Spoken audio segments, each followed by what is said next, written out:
What's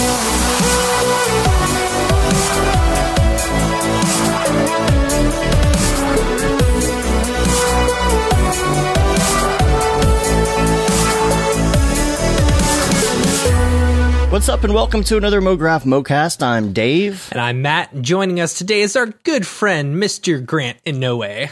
Hi. And Mograph is a supplement to our site, mograph.com, which is a motion graphics tutorial site with tutorials, plugins, podcasts, and other Mograph stuff. And on the show, we talk about everything ranging from motion graphics to Cinema 4D, After Effects, plugins, render engines, doing business, doing taxes, being a contractor, or working for the man. You can email us info@mograph.com. Let us know what you think about the show. It has been a long couple of weeks. We're still in lockup, all of us, and that's fun. But you know what? We raised a lot of money last week. Yes, we did. Thank you to everyone who donated. It was a very fun 3 days of streaming. Yeah, it was hard with the kids home, but yeah, it was a very fun 3 days of streaming. If you don't listen to any, or if you don't follow us on anything, if you just listen to the show only, you wouldn't have even known what we were doing. True. But so if you were wondering why there was no show last week, that is basically why. Yeah, because we were going to roll some sort of maybe that render stream or whatever, and then we decided to do this. So there's 15 hours of content from last week that you can check out. Good quality content. Yeah. We raised money for Doctors Without Borders. We hit our goal of 3,000. We're above that goal now. Yeah, we ended up hitting, $3,094. Yeah, originally it was 3069 because Casey had to get in that 69 at the end. But we got more after the fact. So, in fact, you can continue donating if you want to. It's still out there. Does that ever end? I guess not really. I guess if you go to mograph.com/donate, you can continue to donate to Doctors Without Borders. It's a great cause right now, and we feel less than the price of a cup of coffee. Right, for less than the price of a cup of coffee, you can help a child. Only $1 a day. You can, So G Rant is here. G to the rant. Hi. Rant. What day is Grant Day? Do you know this information, or is Sage the only one who knows this information? Sage probably remembers. It's sometime in late April, I think. Oh, okay. Oh, then it's coming up. We need to make a big day of it. Yeah. Pedro says the building behind me looks like the thing Arnold pulled out of his nose in. That is totally true. Totally. Yeah. Yeah, the tracking. I just realized this is the late night backdrop. I know, this isn't dude. the right backdrop. No, you gotta change that. Yeah, come on, we gotta get to space. We gotta go to space. Hopefully, it just doesn't lock up the whole thing. That let me just change that real quick. Sage, what day is Grant Day? You should know this. There we go. Nothing. There we go. There you go. What day is Grant? Oh, Grant Day. Yeah, when everyone changes their name to Grant. That's only happened once, right? Oh, it's happened twice. Yeah. Oh, it has happened twice? It's a yearly event now. Right. Oh, man. Wow. Let's we got a little week wrap up here. I already talked about the Doctors Without Borders stuff. Anything? April 18th. There we go. It's coming up. Yeah, it's coming up. Mark your calendars for G Rant Day. Yep. The day you change your name on all social things to Grant. Sure. I thought it was just Slack. I think it was just Slack. Yeah. Yeah, but why not? Let's make it a worldwide thing on all social things. Any COVID news? Any stuff we need to know about? I don't know. Everyone's in lockdown. The world sucks. Everyone's depressed because they're worried about, jobs and work and stuff like that, and I get it. Right. Let's do John Krasinski just started a video YouTube thing where he's doing positive things. Right. Mm-hmm. So and there's a couple different things. One of the links that I do have is who is looking for creatives that want to volunteer some of their time to this cause, to do videos, informational things, stuff like that. Obviously, it's not a paid thing, but if you want to donate, if you feel like it's something that you could, like you don't have anything going on, you want to contribute, you want to maybe use that on your reel, whatever you want to do, but it is not paid. Yeah. But you can check that out. I'll put a link in the show notes to that. And there was something else I was going to add to that. Oh, I do have some information on small business loan stuff, at least for Texas. That's good to know. Okay, yeah. And let's hear it. They just passed the stimulus. Did they pass the? They passed the stimulus package. Oh, did right? they? So, I believe so, and I'm pretty sure Trump signed it. He just said, "Nah, I'm not going to worry about the oversight committee or whatever. So he can spend it however he wants," which is very Trump of him.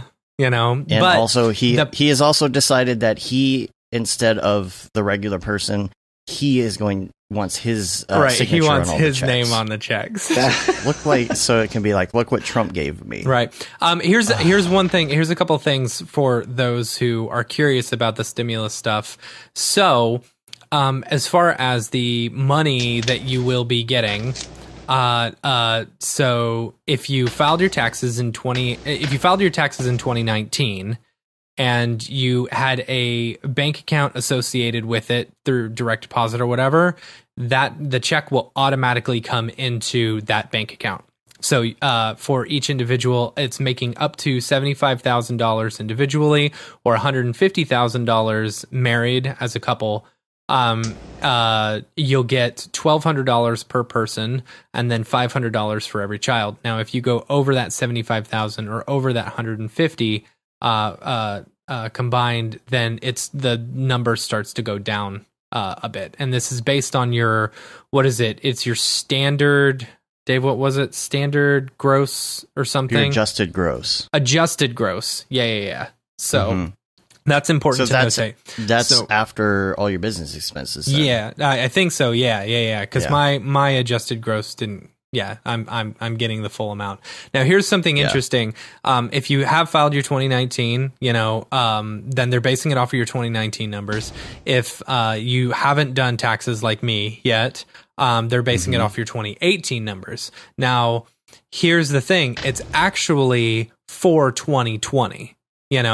So say you don't make as much this year, but you made $150,000, 2 years ago when you filed your taxes.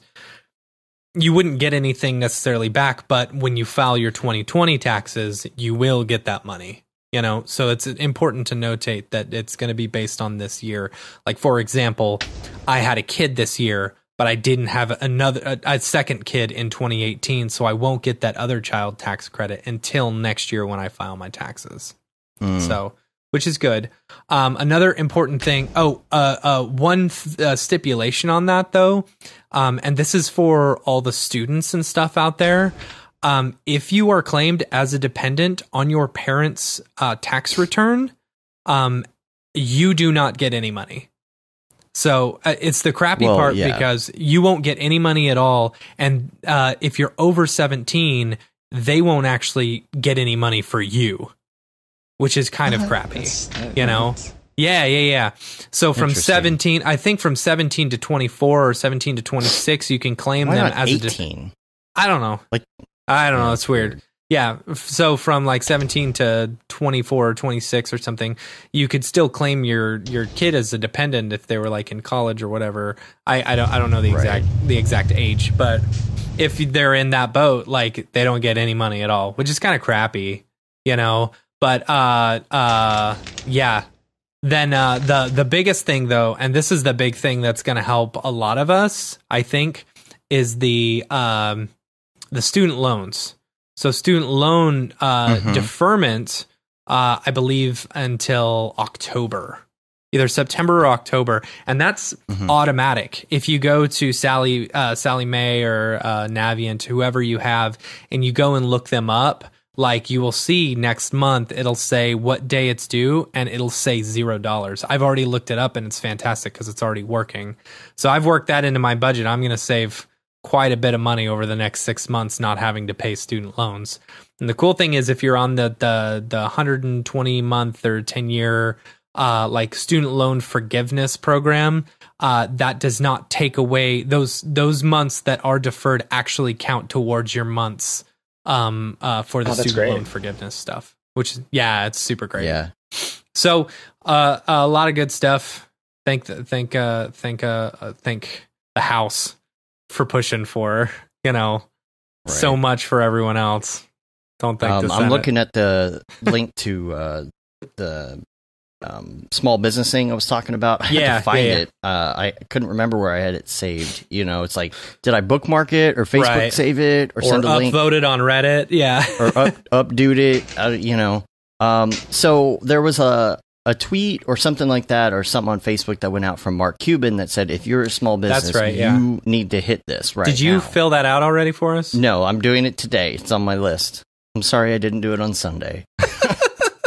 Sorry. But, dude, like, the teachers are sending work to do and having Zoom meetings on the weekend. They shouldn't be doing that. I'm like, come on. They can be like, sending just give me stuff a day. to do. Like, I know my kid's teacher sent a whole list of stuff, and in comparison to last week, it's like, dude, this kid's got a lot of work this week. Yes. I saw some of the work this morning. Yeah. She's working on it right now, and I'm like, can you give us the weekend, please? Right. Come on, we gotta play some video games. We can't go outside of our house. Well, the thing is, I'm still working on the weekends, and it's nice because then you're not doing schoolwork and work on the weekends. Yeah. And it's hard enough to juggle. And so what I don't understand, and I think it was maybe Liam this morning who commented on it on the Monday meeting.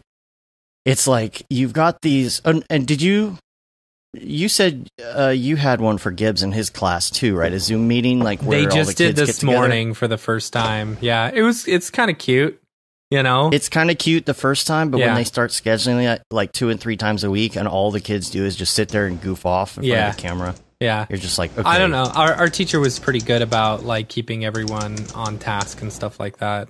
I don't know. I didn't watch the whole thing, but. It's great they get to see each other, but it's like, okay, this is either going to be something that they can just go do by themselves and goof off, or, I need to know if I need to be involved. Like, do I need to be there? Do I need to be there to get information, or can they just go do that?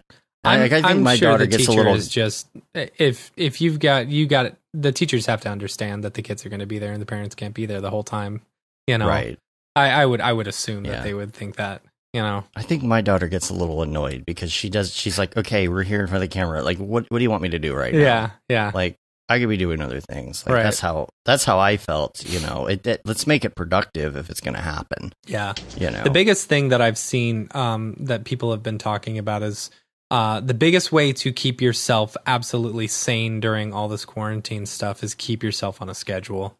And I've found that very much to be true. I get up slightly later now, because no one has to wake up in my house. So I get up around 8 instead of 6:30, but I get up, take a shower, get ready for work, get the kid up. And I told him, I said, you can't just get on your phone and watch The Masked Singer all day. It's the worst show in the whole world. And so but I told him, I said, from now on, it's you get up, you take a shower, you get dressed, you go down, you do your homework for hours. You got 1:00. Mo Willems is doing free for all draw. He did the pigeon, Don't Let the Pigeon Ride the Bus. It's a great book. And he did the Gerald and Piggy books. Oh, they're so good. But then 2:00, Cincinnati Zoo, they do a live stream and stuff. So it's like, he's got stuff that he can be doing all day. And then his Taekwondo stuff has been sending them, been sending them stuff. Did I get sidetracked? I don't know. No. Penny was saying she got sidetracked, I think. I want to get back to that in a second. I'll just give the information here. Now, this is only Texas. Okay, we did get sidetracked. Yeah, my bad. This is only Texas. It's TDEM. .texas.gov, TDEM.texas.gov, and it's basically it says, who can apply: small businesses, small agriculture cooperatives, and most private nonprofits can apply for this. This is if your business has been affected by it, to get disaster assistance handouts. So, I'm sure every state has their own and whatnot, but and I don't know what you have to prove and not prove and all of Right. that, but I'm going to go through the process. So I'll hit you back, let you know what it says in there and everything else. I mean, as far as the stimulus package goes, there was 300 million or something put towards small businesses and stuff like that. I hope it would be more than that, honestly. 300 billion. Sorry, not million. Oh, okay. Yeah. All right. Yeah, it was supposed to be at least 50 billion. Yeah. Originally. So I guess, let's talk about staying sane. Grant, how have you been staying sane? How have you been keeping your sanity during this? Well, so because I work, I have a day job, and then I usually freelance at night, but the freelance stuff has kind of dried up a little bit. Yeah. And my setup at home is actually so I can work at night when the whole family's asleep. Right. During the day, like, it's tough to get work done. Yeah. My daughter's screaming in my ear on the side, like, let's go play. Yeah. The entire time. So I, because Does I your don't have wife freelance work? at night. My wife does, but she's a teacher. Okay. It's a common thing. Oh man. Right. Yeah. But she just goes back today, actually. But they start an online. Everything's online today. Yeah. So she's been gearing up to actually do that too. So I've been helping her do like screen captures and things like that That's cool. to help, ease the students into going online mode. Yeah. They using Google Classrooms for that? No, they have their own thing. They had online from before, so they had the system set up. It's just the majority of students were still on campus, but now they're just all switching over to online. Yeah. Yeah. That's So cool. it's called Confer Zoom or something. Huh. Yeah. Did y'all hear about the Zoom conferences? People have been putting, like, the teachers have been putting them on Facebook, and then perverts have been showing up on the Zoom, or they're meeting. just guessing the URLs too. It's like, man. So they did a Zoom meeting this morning, and they had it password protected and stuff like that. It's like, that's smart. I mean, it's not hard to password protect a meeting, Right. It's not surprising. Yeah. Do you know what I mean? Yeah. It's not surprising at all that people are going to start messing with. I mean, our streaming service is being DDoSed right now. Right. Before the show, and we Right. barely just got in on the streaming service today, and it's the first thing I said was, do they really not have any more time on their hands than to do that? And I'm like, wait. Well, you have to also keep in mind, everyone's working from home, so it's like there's only so much you can get done at home. It's like and Insidium sent out an email or something the other day saying, we understand, some people may have some issues. Just give us time because we're all working from home. It's like that totally makes sense. Like people can't just be, jump at the jump when someone says how high or whatever. I'm just glad some of the companies are still, functioning. Yeah. Right? For the most part. Yeah. Yeah. Yeah. It's not much different for me. Yeah, me neither. But a lot of people might. I mean, think about if your life had nothing to do with computers, or even if it did, even if you used computers like this, sitting at a desk wasn't your day to day. That's the people that are really struggling right now. Yeah. It was so weird to me.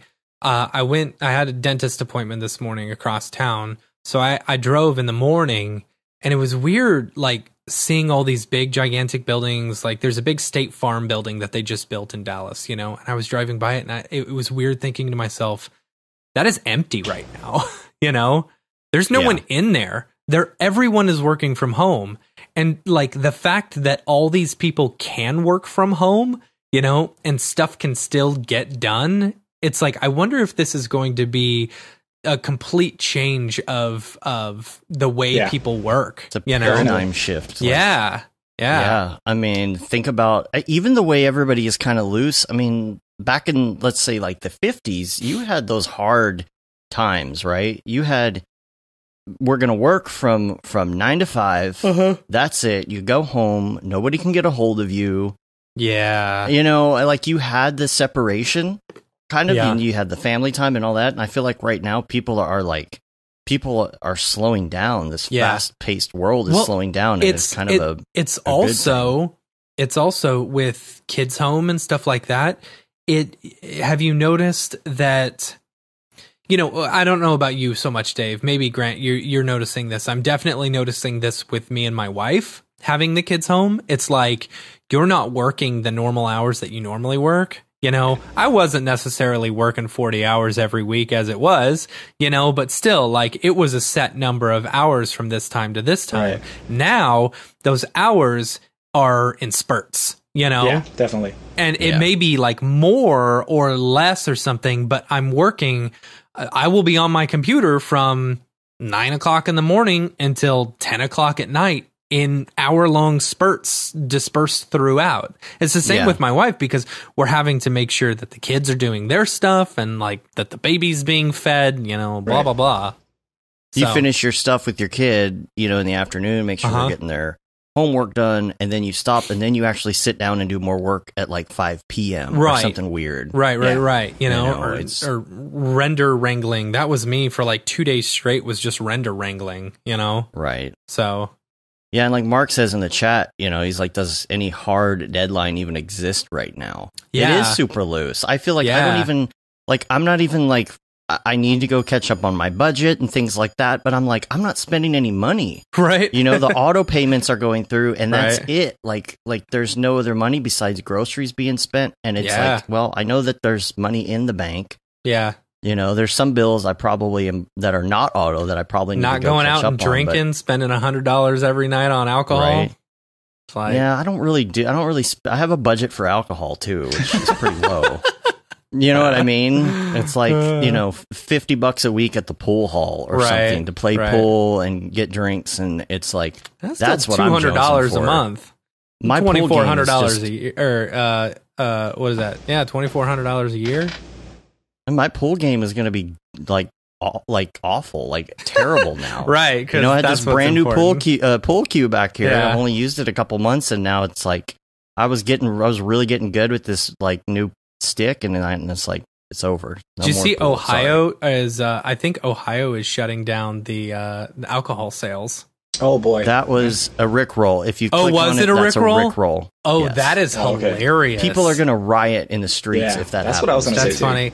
They made liquor stores essential in Denver. Did you see that? It's essential in Texas too. That's so funny. It's definitely essential, and somebody had a conversation about it, and must have seriously sat down and thought through it and said, what happens if we close these stores? Right. Because then it's going to be like underground sales, and people are going to be smashing into liquor stores to get liquor and sell it underground. Yeah, and you're just that's not. Yeah. They've laxed the rules here in Texas where you can buy to-go alcohol. You can buy to-go alcohol. You can get to-go margaritas. It's hilarious. Like, you go to Taco Cabana, and they'll give you like a virgin margarita with a shot of tequila on top, like just in a little bottle. Yeah. Just strapped right on top. Yeah, I'll tell you what was the meme you saw today? The what? The meme it said.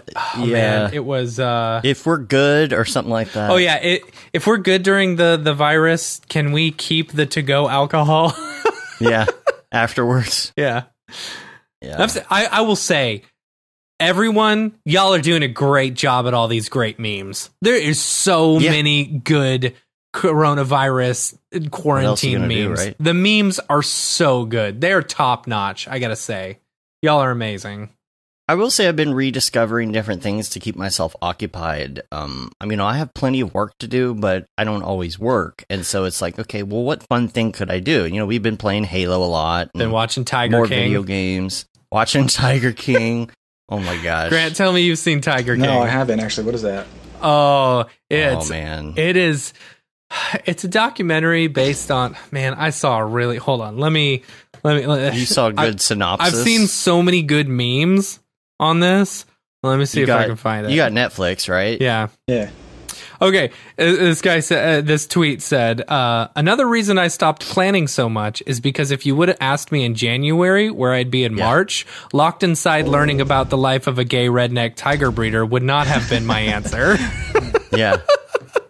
It's this crazy documentary, and it just has a million twists and turns. It's so weird. It's insane. It's only so like 4 episodes, right? 6. Or something. It's 6 or 7, okay. yeah. Yeah. I'm not quite done with it. I think I'm on the last one. So weird, man. It's so weird. I have determined that's why I'm growing out my hair. I am growing out my hair so that I can be the Tiger King for Halloween. It's gonna be good. Yeah, because at this, hopefully there is a trick or treat at this point. There will be. There will be. I'm not worried about it. I'm not worried about it. I think this whole thing's gonna blow over by end of May, maybe June. I sure hope so. Yeah, I hope so. I mean, I think things are gonna get lax, but to actually have like them be okay with kids running around doing that, I don't know. Yeah. That might be a... People are going to be very skittish, I think, at first, I mean, I think there's going to be more of a, hey, everyone needs to stay inside if they can. No extraneous... All the treats are just going to be like, Purell. Mm-hmm. Yeah. It's just buckets of Purell. Yeah.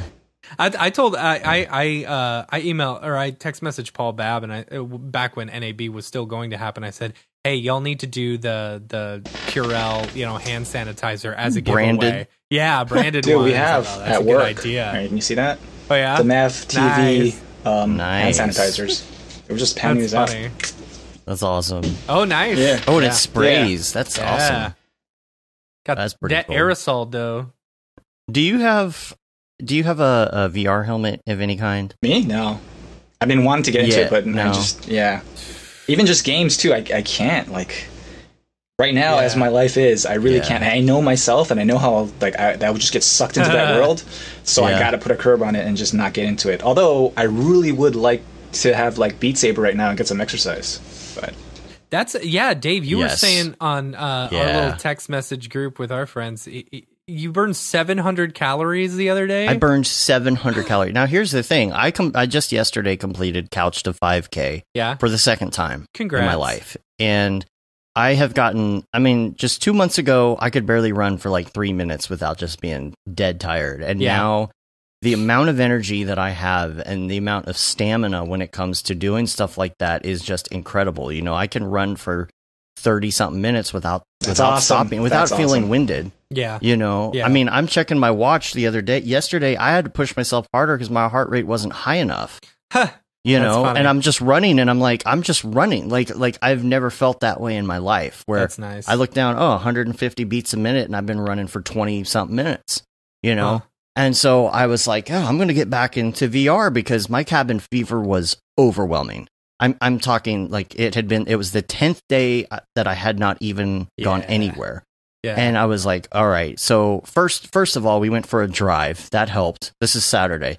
Went for a drive. That really helped. And I came back, wasn't running that day. And I was like, I'm going to get this thing going. And I moved some furniture around, had some room, because I really haven't done any like full room VR in a while, and I'm like, I'm going to do this. And I was loading up, downloading Half-Life Alyx, which we will talk about in a minute. Yeah.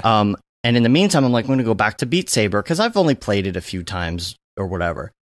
And I didn't have all the room around me when I did that. So I got into this full hour and a half sesh of getting way, way into it. I'm sure I looked ridiculous, but like really like jumping around like aerobic style jazz into the expert mode. I need to hook it up.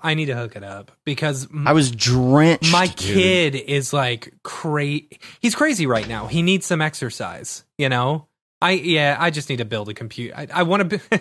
I've got 2 computers. I need a third one. It's a good excuse. I really do. And the thing is, I need one specifically for VR and gaming in my game room. No. And it's weird. Fifi Penny, she's talking about feeling weird running outside right now. I feel like I do get some looks for running outside, but you're not gonna, if you go out your door and you don't touch anything, and you run on a sidewalk and you come back in, you're not going to do anything. You're not gonna, that's the weird thing. It's like we're confined to our house, so you think that outside is bad, But when really it's not. It's about the interaction. It is. And a lot of people are outside walking, I've noticed and all that. And we all see each other and we'll cross to the other side. or we'll just, it's fine. Everybody's aware. Everybody, for the most part, if they're out walking, they're like, you give a nod, it's all friendly. But the people that are just out like working on their lawn or in their garage give you a funny look, like, why are you beyond the confines of your... Right. It's like, dude, nothing, I'm not sneezing on you. Right. I'm not, I'm so far away. Yeah. And that is, Lucky says running is considered a basic need, in exercise. Even in Italy, you're allowed to run. You have to stay. Yeah. You can't just sit there. You can't stay like that in your house. It's not a prison. Right. Right. It's a prison with benefits. Right. But yeah, so I got, that's the other thing is cardio is good for your lungs. I mean, I've had lung problems in the past. I had 2 blood clots in my lungs, And you, of all people, need that, because if you get that COVID. Mm-hmm. Yeah, if I would have gotten COVID like 2 months ago compared to right now, I think there's a huge difference. Mm-hmm. And so I sat there, and it's kind of like doing interval training, because you'll do Beat Saber, and you'll stop in between, your heart rate will go down, and you'll do another one. And if you really get into it, like I did, you'll be drenched in sweat, and 700 calories is what I burned. That is insane. That's great, dude. That's but it's an escape. Like, having VR is an escape right now. Yeah. You feel like you've left the house. You feel like you've left the house, or feel like you've gone somewhere else. Yeah. There's a new painting one where it's just paint by numbers almost, and you just click and you draw, like you fill colors and stuff. And I felt like I was just getting out of the house, and it's really great if you have one, or if you're thinking about getting one. You can escape to these different places. So I guess we should just go ahead and just call this VR Corner. But VR Corner, welcome. I want to talk about. That's my new song.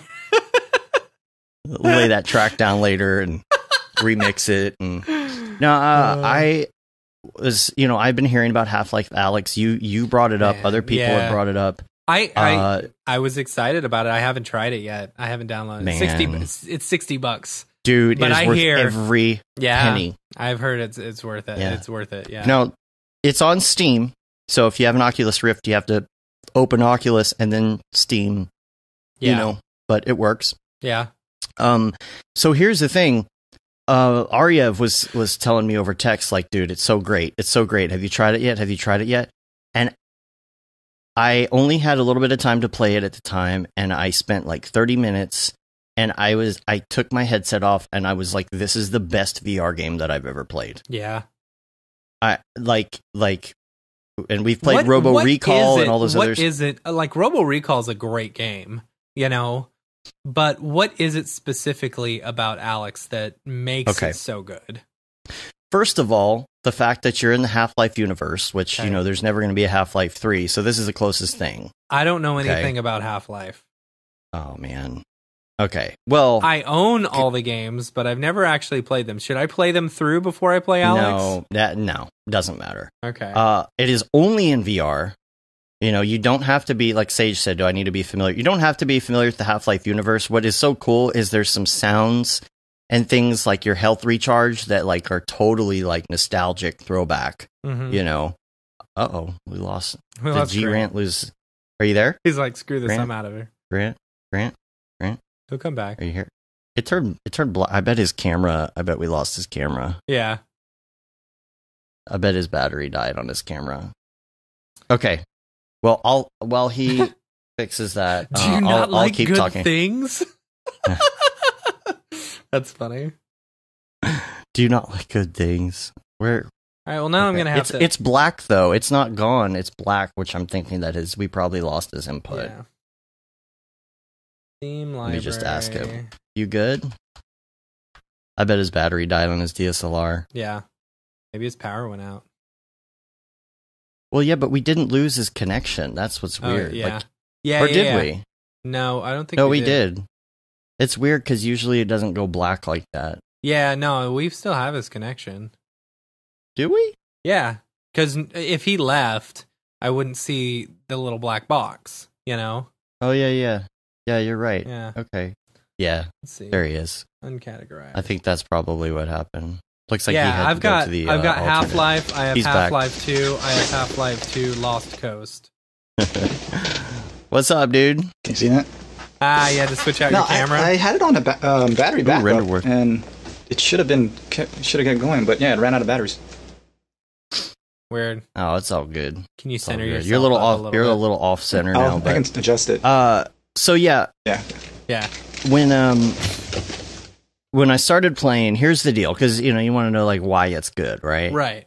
And it's every aspect of the game, because there are certain games that you'll play and you're like, well, this is really a really fun game because X. This is a really fun game because you get to do this or whatever.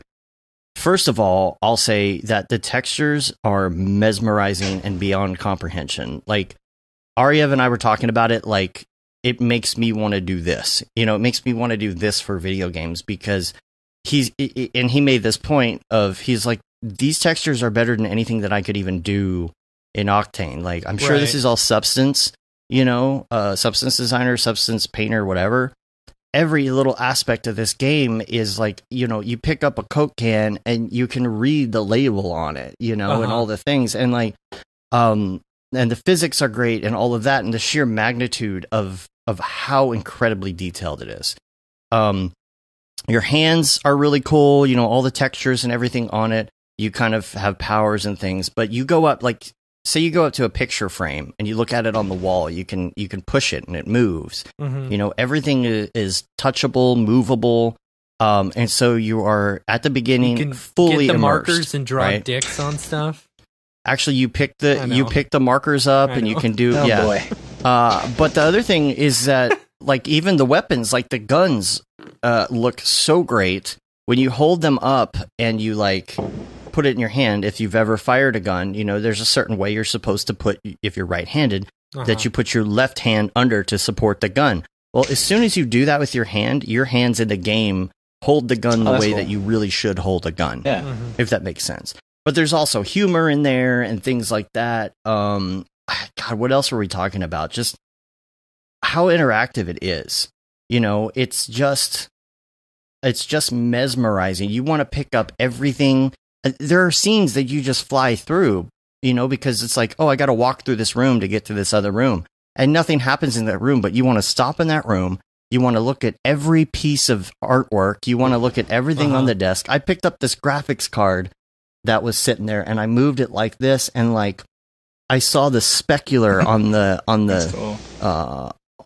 What do you call it? On the pieces that go into the PCI slot. And I'm like, holy crap. Like, and the game, the gameplay itself is fun. The sound design is incredible. Yeah. I wish I could remember even all the physics, everything blowing around in the ground. Ariev said, the rat physics. Because there's little rats scurrying around in different places like that. And is it a scary game? It's got that kind of a feel. See, I don't like scary games. It's not. I played that bad. Parasite Eve on the original PlayStation Parasite when Eve was I was freaky. younger, and that put me off. Yeah, that put me off for scary games for my whole life. It's not like that intense in that way. My daughter played it, and she was a little weary at first about that because she didn't like that kind of thing, and she's having fun with it. All right, I wish I could remember what else we talked about in that conversation. I'll have to look it up, but I am telling you. I'll see if I can look up here. Okay, here I found our conversation. Oh my gosh, Mark, could you imagine Portal 3 in VR? Portal in VR would be fantastic. You have to do it so where you wouldn't get sick, right? It would have to be to where you're not falling. Yeah, that'd be bad.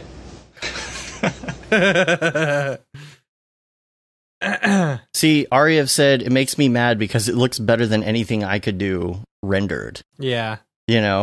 Like all the substance stuff. And the roughness maps, the newspaper dynamics, the rat dynamics, the weapons feel really good. All the gadgets, there's like puzzle stuff in it.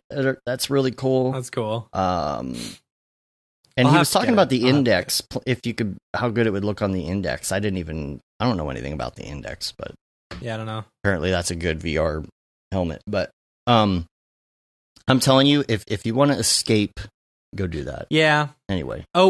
Speaking of VR stuff, so there is I just I just saw this on Reddit, and apparently my wife had posted this on her my wife had posted this on her her school's website and stuff. You know, it's like a daily challenge or whatever that she does. And so this one was actually, it was a YouTube link.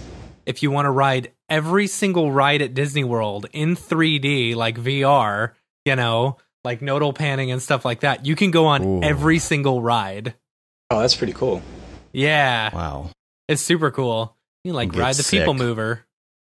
And it's some dude who's just going and riding, so you're actually riding with him on every ride. Right. Well, I mean, does he have the 360 camera on his head so you don't see his face? No, he's got it out to the side. So literally you're sitting next to him. Right, so if you turn, he's like right there, like all huge. Yeah. Yeah. Is it 3D? Like, is it? I don't think it's stereo 3D. though. I think it's just 360. Oh, okay. It'd be cool if it was 3D. Yeah. Can you guys hear that train? All right.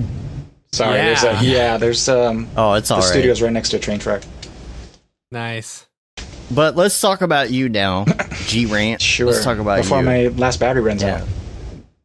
Oh No, man, it should be fine. Do you have another camera? Okay. Yeah, actually, I've got an iMac here that has a webcam too. So Sweet. Okay, cool. So let's talk about Houdini first. All right. Because you did a year of Houdini dailies. yeah, Right. I didn't know that. That's cool. Is that on your site? I want to see them all. it's on my Instagram. Okay. That was 2017. Yeah. And that's got to be difficult. Yeah, And it pretty much Houdini damn near days, killed me, yeah. but sure. All right. so you bought Stop Being Afraid of Houdini on February 7th, and you finished it on March 18th. Yeah. Wow. That's pretty good. Yeah. That's pretty good. Wow. Wow. Yeah. What did you think? It's great. It's actually, and then if you keep letting me rant on about this, it's going to be basically a commercial for how everybody should Stop Being Afraid of Houdini. But that's a good idea. let's do that. But it's actually really great. It's what I wish I had when I had first started my dailies, because along with doing a render every day in 2017, the whole reason for it was to learn Houdini. Like I told myself, I'm going to commit a year to doing this, and if I'm still not, comfortable and at least a little bit, okay, because I still only consider myself maybe like an intermediate or an advanced beginner, but doing it for a year, and if I didn't get the hang of it, like I would just say I just quit.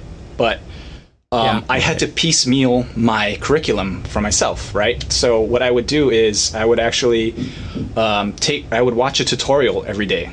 So I had like a bank of tutorials, just a whole directory that I still have on Dropbox that I could watch anywhere. It would sync up with my work computers and things like that.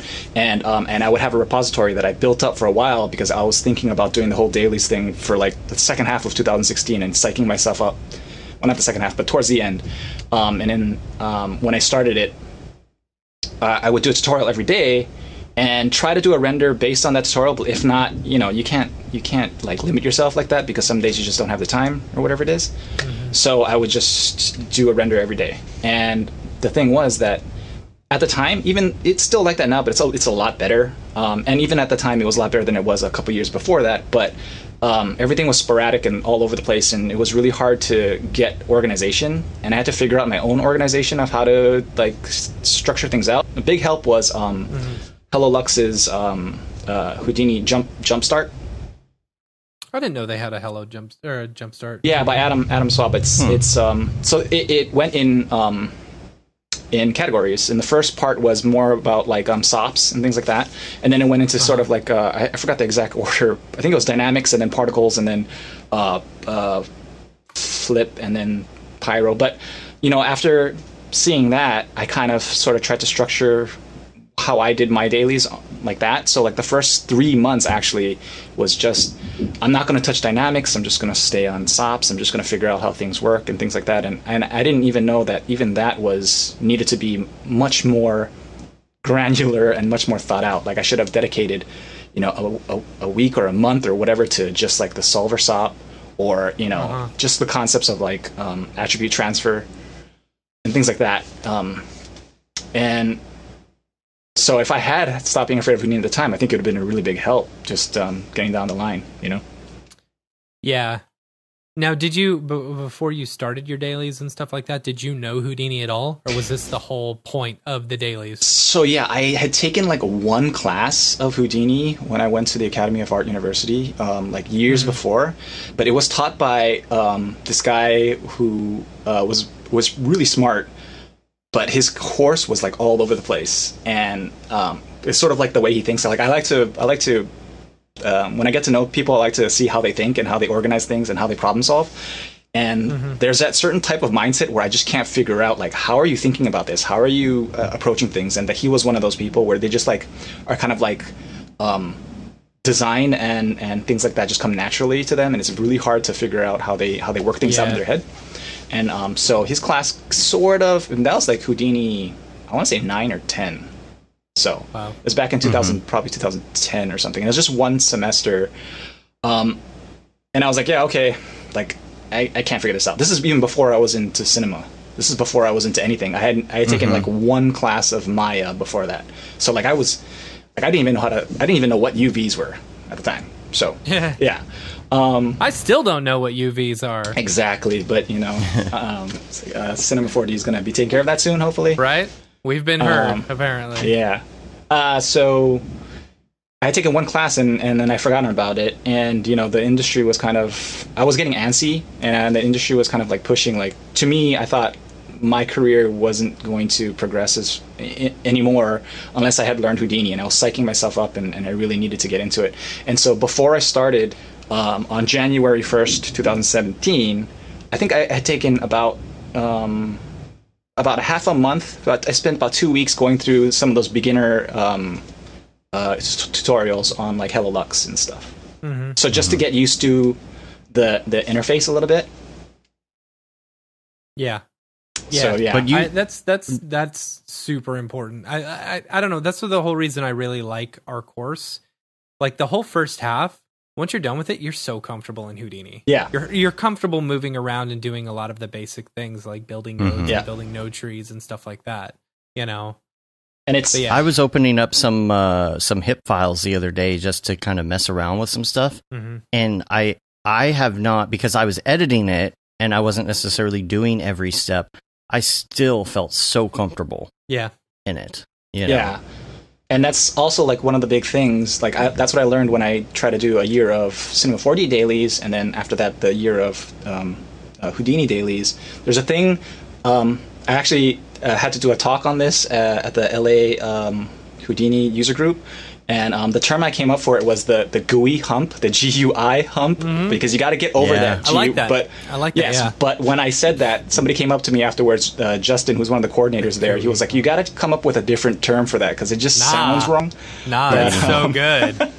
But like you have to get over the hump of getting past that graphic user interface with whatever program you're trying to learn. And you're only going to get that through like constant repetition in the beginning. And it's a lot, because so where I work right now, we've got most of our people here are editors. We've got a lot of junior editors and things like that. There's only a few people doing motion graphics, but a lot of the junior editors, they want to get into motion graphics.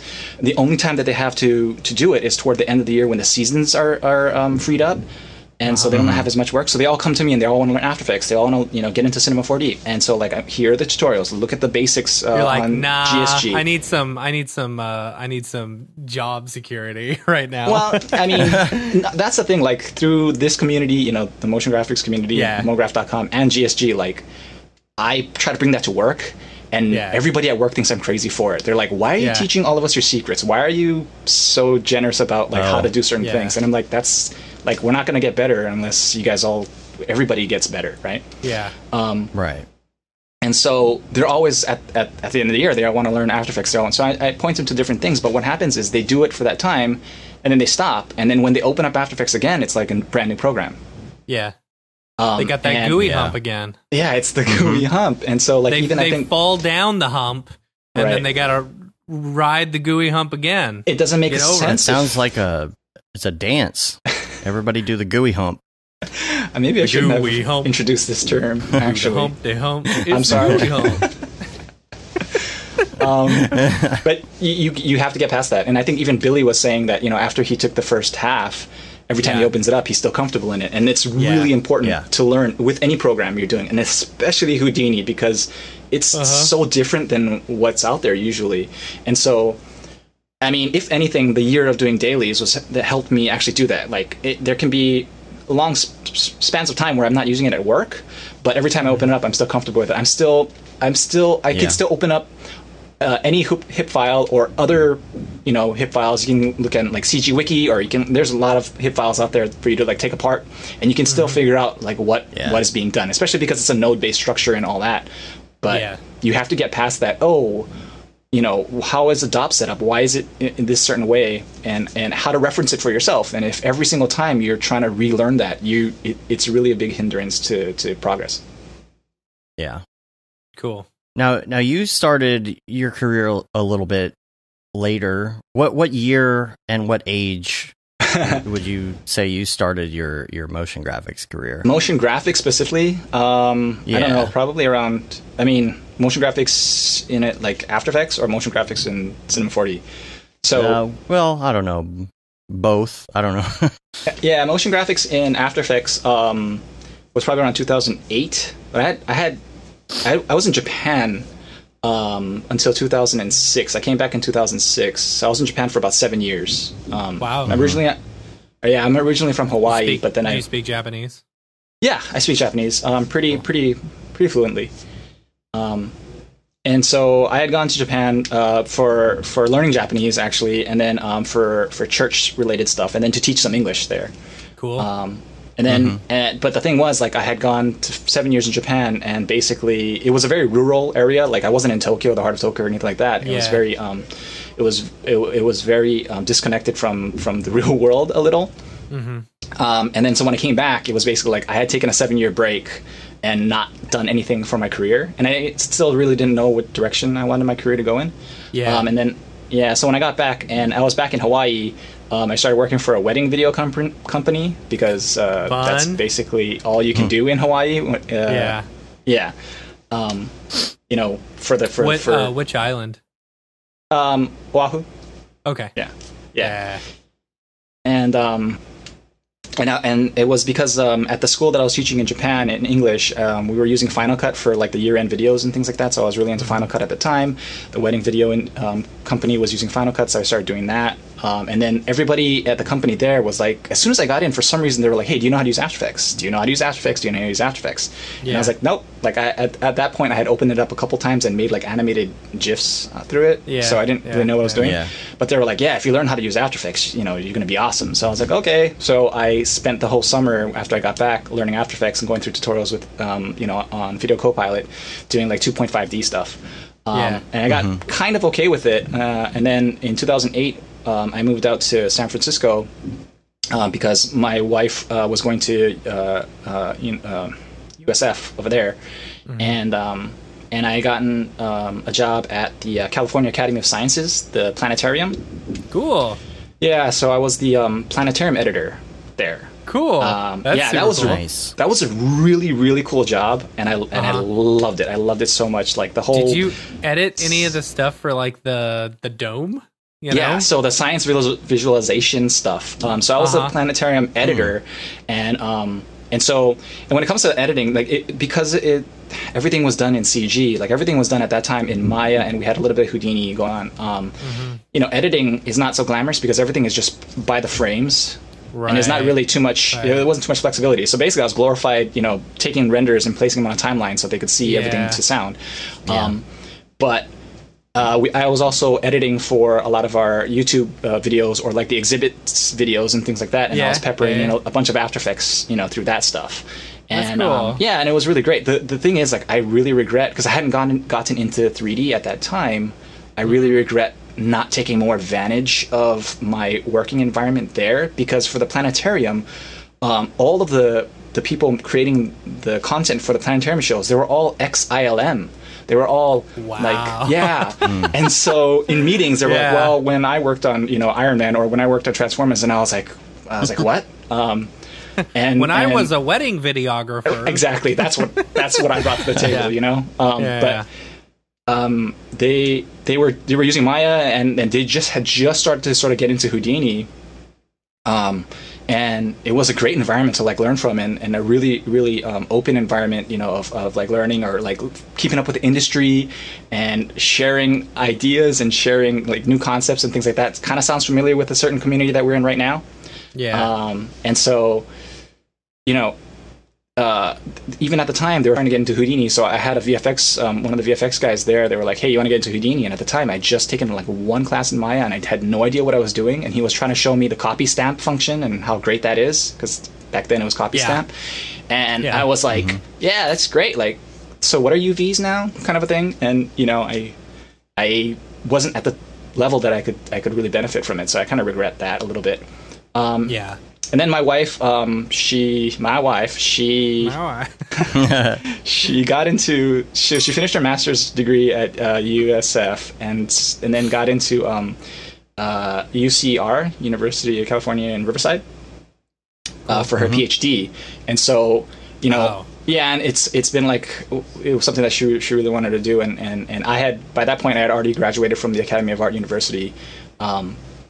And so we decided to up and move down to Southern California, and I just had to say bye to that job, and I had no prospects or anything. But when I came down here, because I had been an avid editor, and I was a certified avid editor, the planetarium, there was an ad for Lucas Oil Studios for an avid editor, and so I went in and you know, applied, and it turned out that they were sort of looking more for a motion graphics person, and they saw some of the After Effects stuff on my reel.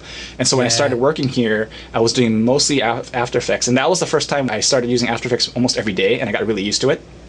And the working environment at the planetarium was that we couldn't really get upgrades and plugins because everything had to be really rock solid bulletproof, because basically their workflows were kind of like how ILM was doing their stuff, or like those big production studios. And if you introduced something foreign, it could break the entire system. So our IT guy was really strict with what, you know, and here I'm like, oh, I need I don't know, I need a Red Giant's Shine or something, and they're like, yeah, we'll get to testing that out once we make sure that it's not going to break Maya, or you know, whatever it is. And so I got really used to trying to create effects on After Effects from scratch, like with the stock stuff, like stock stuff. And that kind of troubleshooting is like really really important, I think, instead of like relying on plugins and all that stuff. And so like that kind of starts giving you the problem solving mindset to try to figure things out. And so then I started when I started working at Lucas Oil and I was using After Effects every day, I was using that mindset, even though my boss here was like, dude, you need a plugin, we can just buy that for you, that's fine. But I was still in the mindset of trying to build things out. And then about a month or two in, they were like, you learn so much doing it that way. You do. Yeah. You do. It's not just what the plugins are, but how to piecemeal them together and to solve your own problems. Like you can finally have a vision of what you want to do and then figure it out. Yeah, totally. And so, and then they were like, "Hey, we also have a license of Cinema 4D." And before I had left the academy, one of my close friends who I really respected, he was actually really good at After Effects and Maya, and he was just getting into Houdini, and he didn't know any Cinema 4D at the time. I had lunch with him right before I was leaving, and I was like, "Yeah, I don't even know what I'm going to do. Like, I am leaving this great job, and I have no prospects." But he was like, "You know what? Here's my advice." Learn Cinema 4D. And he wasn't even a Cinema 4D artist. He was just like, at the time, he was like, that's where, if you're going, especially if you're going to go freelance or whatever it is, just learn it. Like, I've seen a few tutorials with it. I don't really use it, but I think that's what you should do. And I took his advice at heart. And I was watching tutorials while I was looking for a job. I finally got the job at Lucas Oil, and they were like, hey, yeah, we've got a license for it if you want to use it. And I was like, yes, I want to do that. And so, actually, from that point on, I think I stopped touching Avid altogether. And Smart. I was just able to, and do motion graphics, mostly cinema, and a lot of After Effects too, and stick with that. That's cool, man. So. Man, I haven't touched Avid in a long time. That's so cool. So at the time, it was a lot. This was between 2008 and 2012, and so our planetarium, the California Academy of Sciences had just sunk. I want to say about $500 million into creating their new everything, the new building. And so the planetarium was part of that as well. And so it was the largest, most advanced digital planetarium in the world at the time. There's probably other places now since then, but and basically because we didn't have Octane's dome camera or Redshift's dome camera or any of that stuff, it was basically a 6-camera rig that that corresponded to the 6 projectors in the dome. Yeah. Mm-hmm. And then each would render a square that would then get stitched into in Nuke and put up on the dome. Oh, wow. So much work. It was crazy, like the workflow, and I didn't understand the workflow at the time. Like now, looking back at it, I'm like, oh, that's why we did this. Oh, that's how it is. That's why we needed a polar, you know? But I couldn't wrap my head around the whole workflow of things. But it's where sort of I got the understanding about when you're in that immersive of a 360 environment, you can't have like crazy whip pans. You can't, because it will mess your brain up.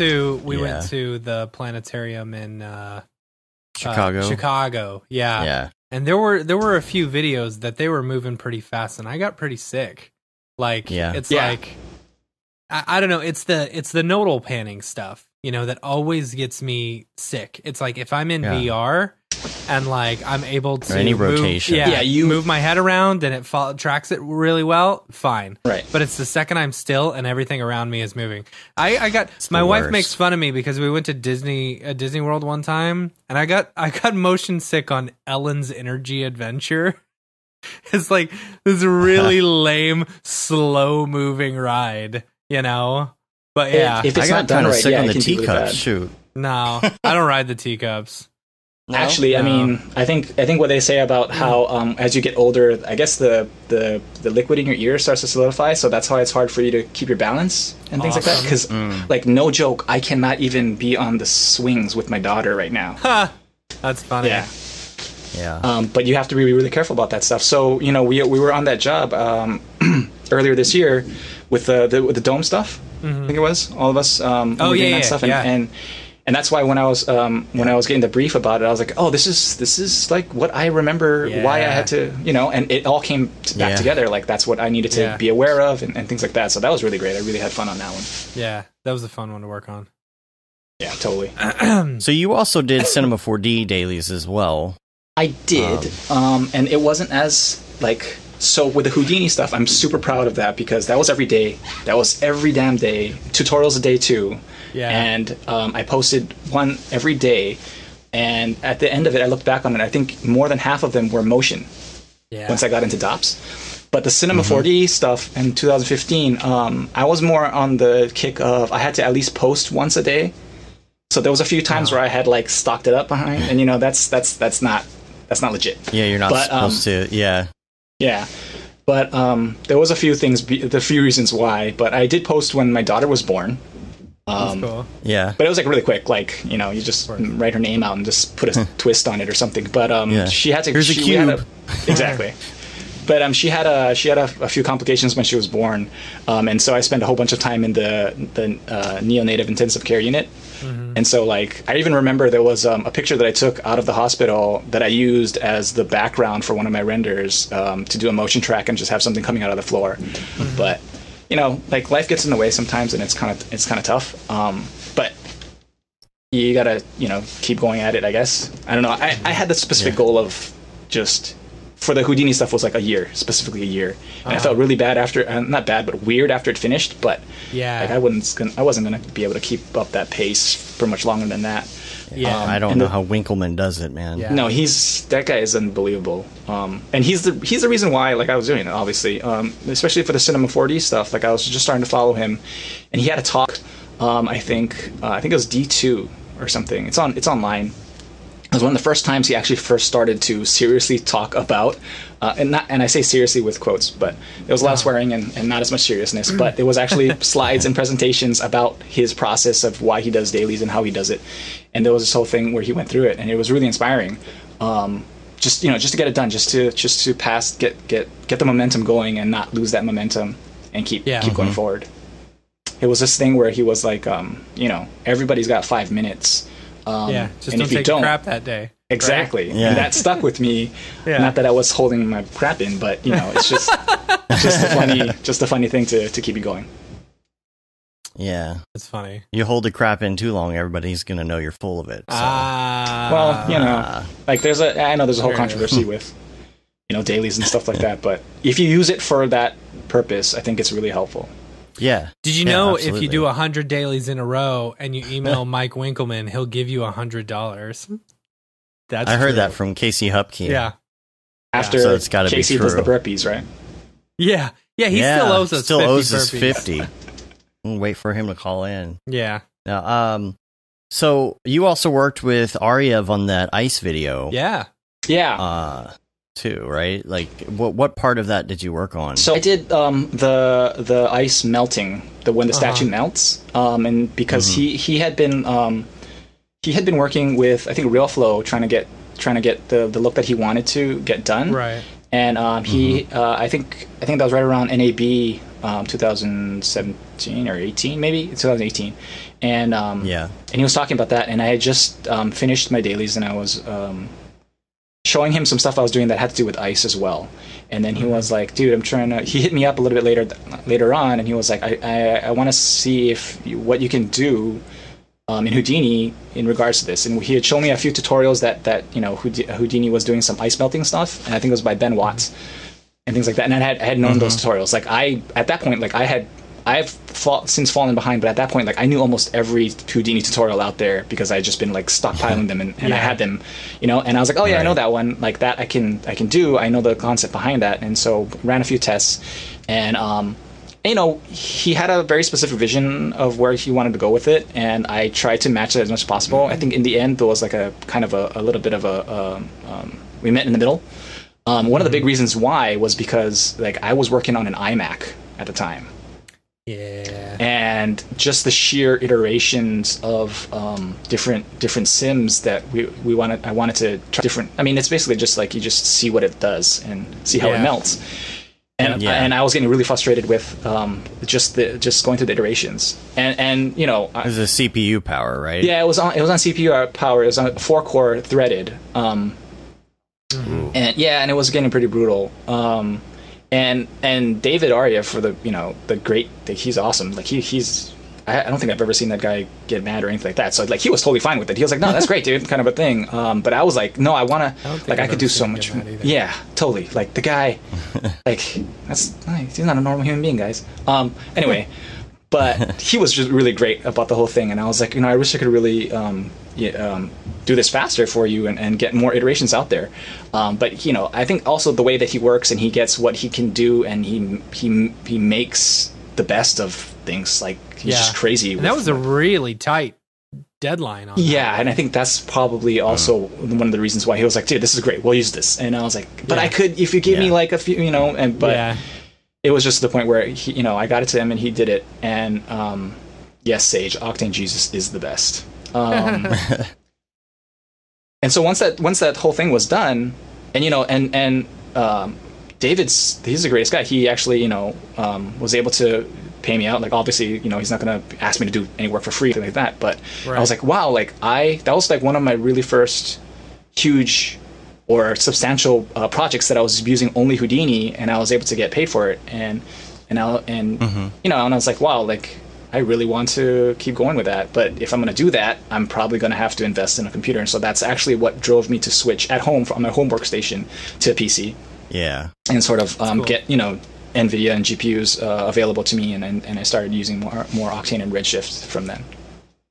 Yeah, I was going to say, what render engine were you using before then? So for my dailies, just to get them out there, because it was just native, I was doing everything in Mantra.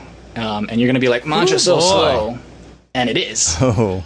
But if you're doing stuff to just get done for a dailies, you can denoise it, you can just make it smaller, you can do whatever to get around, all doing all that stuff. So I was kind of used to doing that stuff. It wasn't like anything huge. And my mindset was, if I do anything that I really want to do for my reel, then I will just re-render it at high quality for myself. But to just get the dailies done, everything was just really lower quality.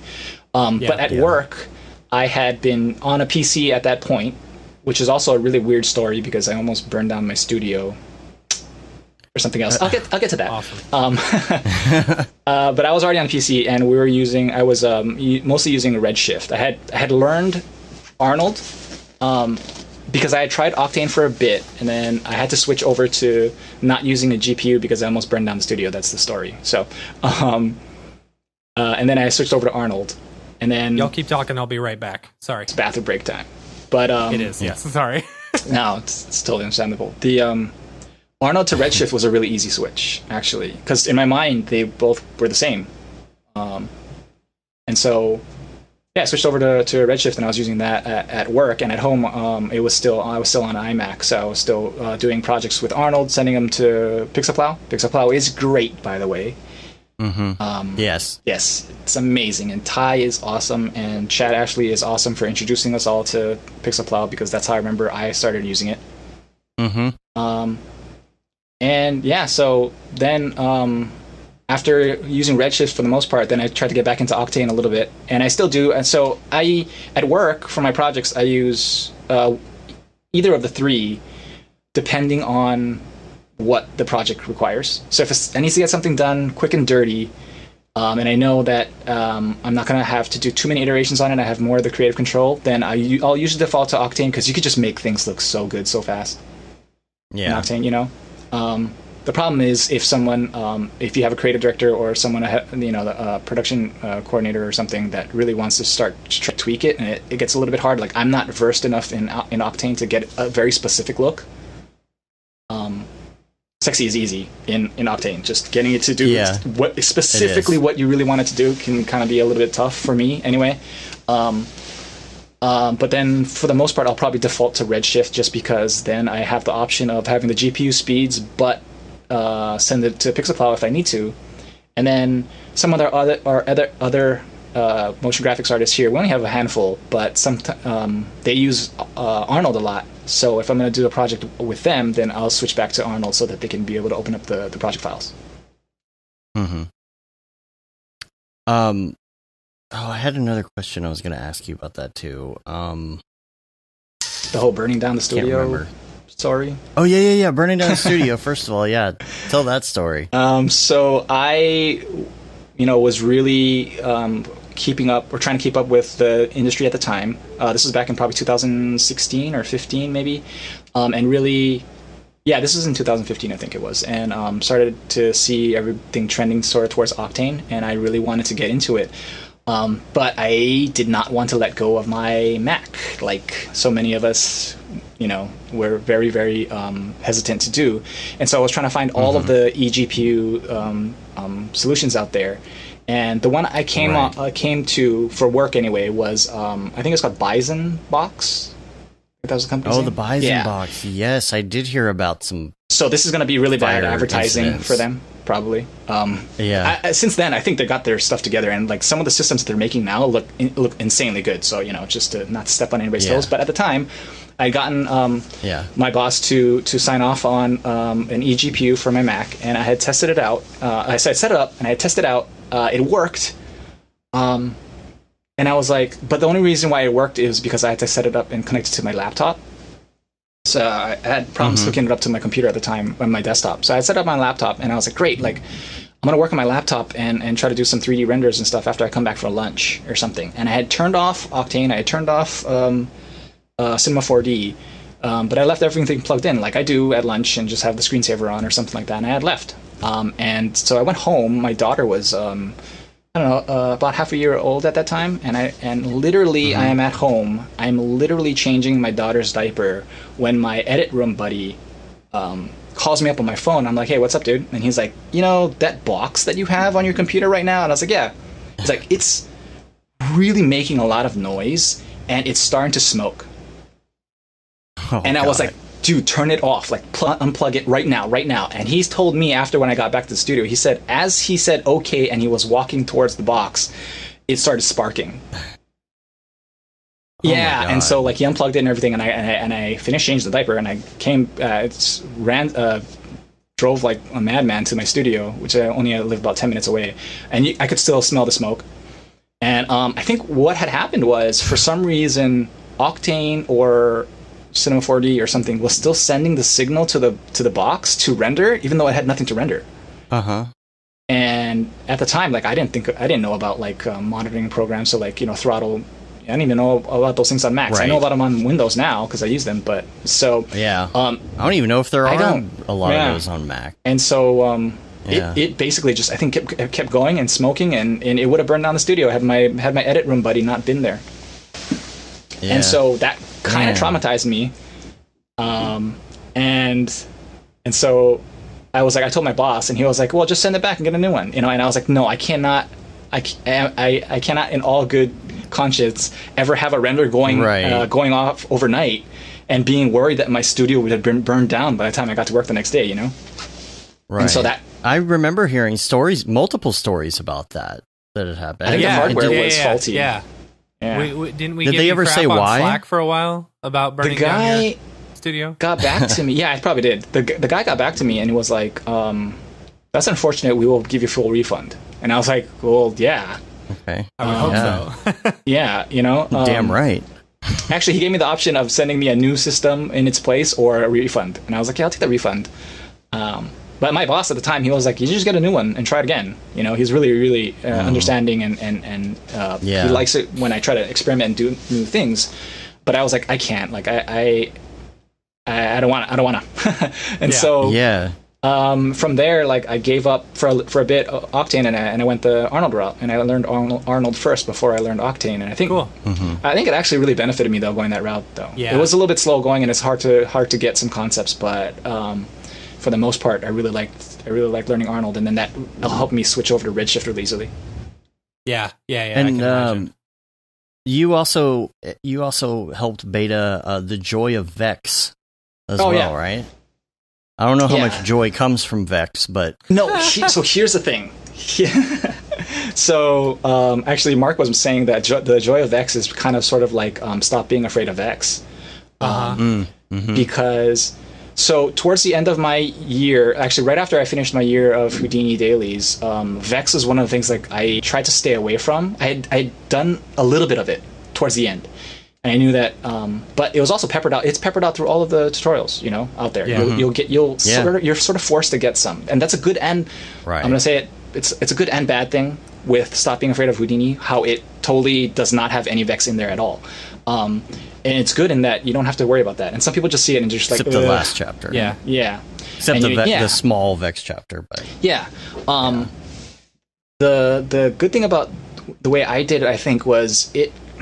And it's only good because I had done it for so long that some of the stuff in the beginning that I didn't know what I was doing, and I was just following the steps of the tutorials, later on down the line, when it came up again, I was like, oh, I could recall it, you know?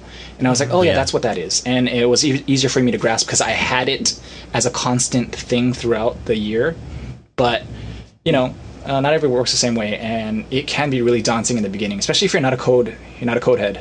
Yeah. And it's not. It's Code takes a certain way of thinking in order to... It's a certain mind. Yeah. When I did like 4 semesters of C++ coding, and I had no idea what I was doing the entire time. I just couldn't wrap my head around it. Now... You gave me your books, and I put them on the shelf and also didn't use them. Yes. Nowadays, I like understand it a little bit more, only because at one point it clicked in my head, okay, I know what we're doing now. You know? Right.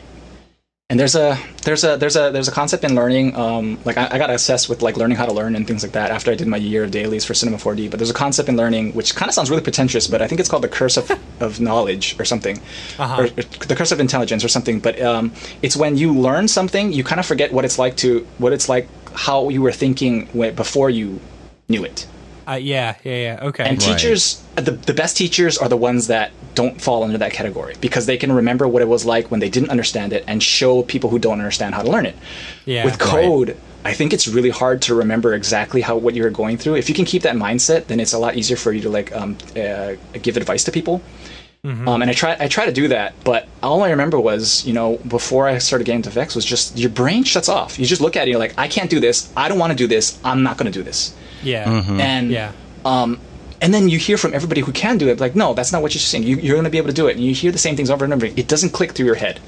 Yeah. So no matter, I want to say, like, no matter what I say, it's probably not going to really affect. But I remember being in that mindset, and you just have to not power through it, but you do take into account or take some reprieve or solace that Vex is actually one of the sort of easier structured languages, so you don't have to worry about structure so much.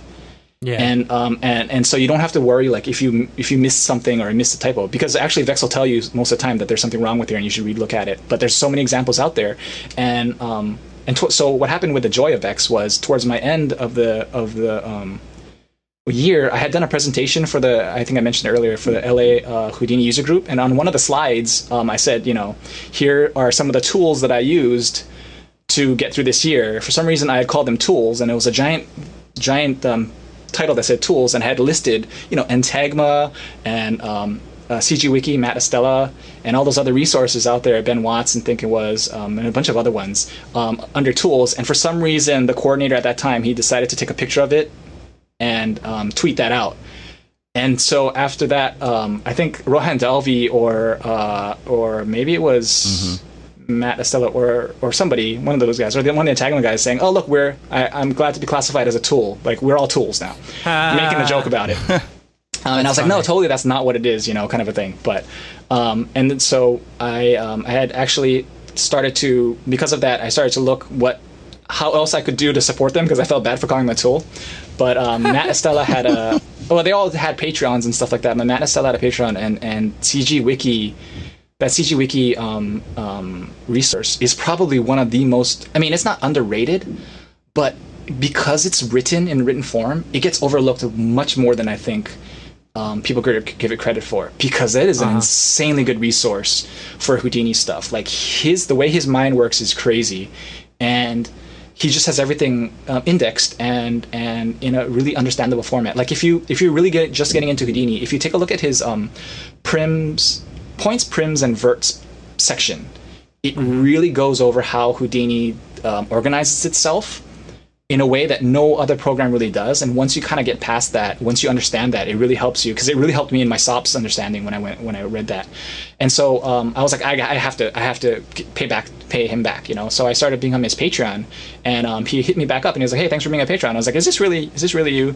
And he was like, "Yeah, it's really me. Thank you for contributing." And I was like, I really love your stuff. Like, and the thing right now is I just went through a year of dailies. But I'm still deathly afraid of Vex. Like, it's just I can't do that. And then he was like, "Well, no, that's what a coincidence you mentioned that, because I've been wanting to do something called like the Joy of Vex or something for like really beginner people." And I was like, "Yeah, I've got free time. Like, I'm not doing dailies anymore. I've got this chunk of time that I had dailies to do. I would love to beta test that stuff for you." And he was just making lessons, and he would just write them out, and I would just go over them, and I was actually screen capping while I was going through them for him, and he would look at it and see where like I was stumbling and where what was good or what I got easily, and kind of adjusted it as he went. And I gotta say, like, not just because I'm really familiar with it because I went through it or whatever, but the way that he presents it in the steps each day, it's 17 or I think it was 19 maybe 17, 18 or 19 day course of Vex, but the progression that he goes through really makes it easy to understand the structure of how to start coding in Vex. And I'm not like a super duper expert or anything like that still. I'm not doing like Entagma level stuff like off the top of my head or anything. But it will get you to the point where you can look at Entagma stuff and not have your brain shut down. Yeah. Right. And it got me to the point. It was the only thing that got me to the point where I could start like writing my own Vex. Like, if I see a problem that I need to try to solve, and instead of like going to like an attribute randomize or something like that, you just toss in a wrangle and you just code the wrangle on there. It makes it a little bit easier to organize that stuff and try to troubleshoot, and you really start to understand like how to manipulate stuff through attributes. And it really helped out. So like, if anybody's scared of doing Vex stuff, just check out the Joy of Vex, and it's really structured really well. Yeah. Who did the Joy of Vex again? I'm sorry. Matt Estella. Matt Estella. Okay. Yeah, I'm the guy who founded the CG Wiki. And also along that line, you're talking about people doing courses and trying to remember, what it was like, beginning. You took a course on learning itself. Yeah. Right? So after the first year of Cinema 4D dailies, I really, really thought that my workflow and just my career and stuff benefited from doing it. And I really sort of started to get obsessed with learning how to learn, because I thought it was a great thing. Like, dailies were such a great thing for me to learn how to learn, and the whole thing about the whole GUI hump thing and all that stuff. It was really something that I wanted to understand more about, and also try to figure out how that works on other people and how to drive other people, because I had a bunch of juniors where I work who all wanted to get into motion graphics, and the whole thing where they get into it but they don't, and they start and stop.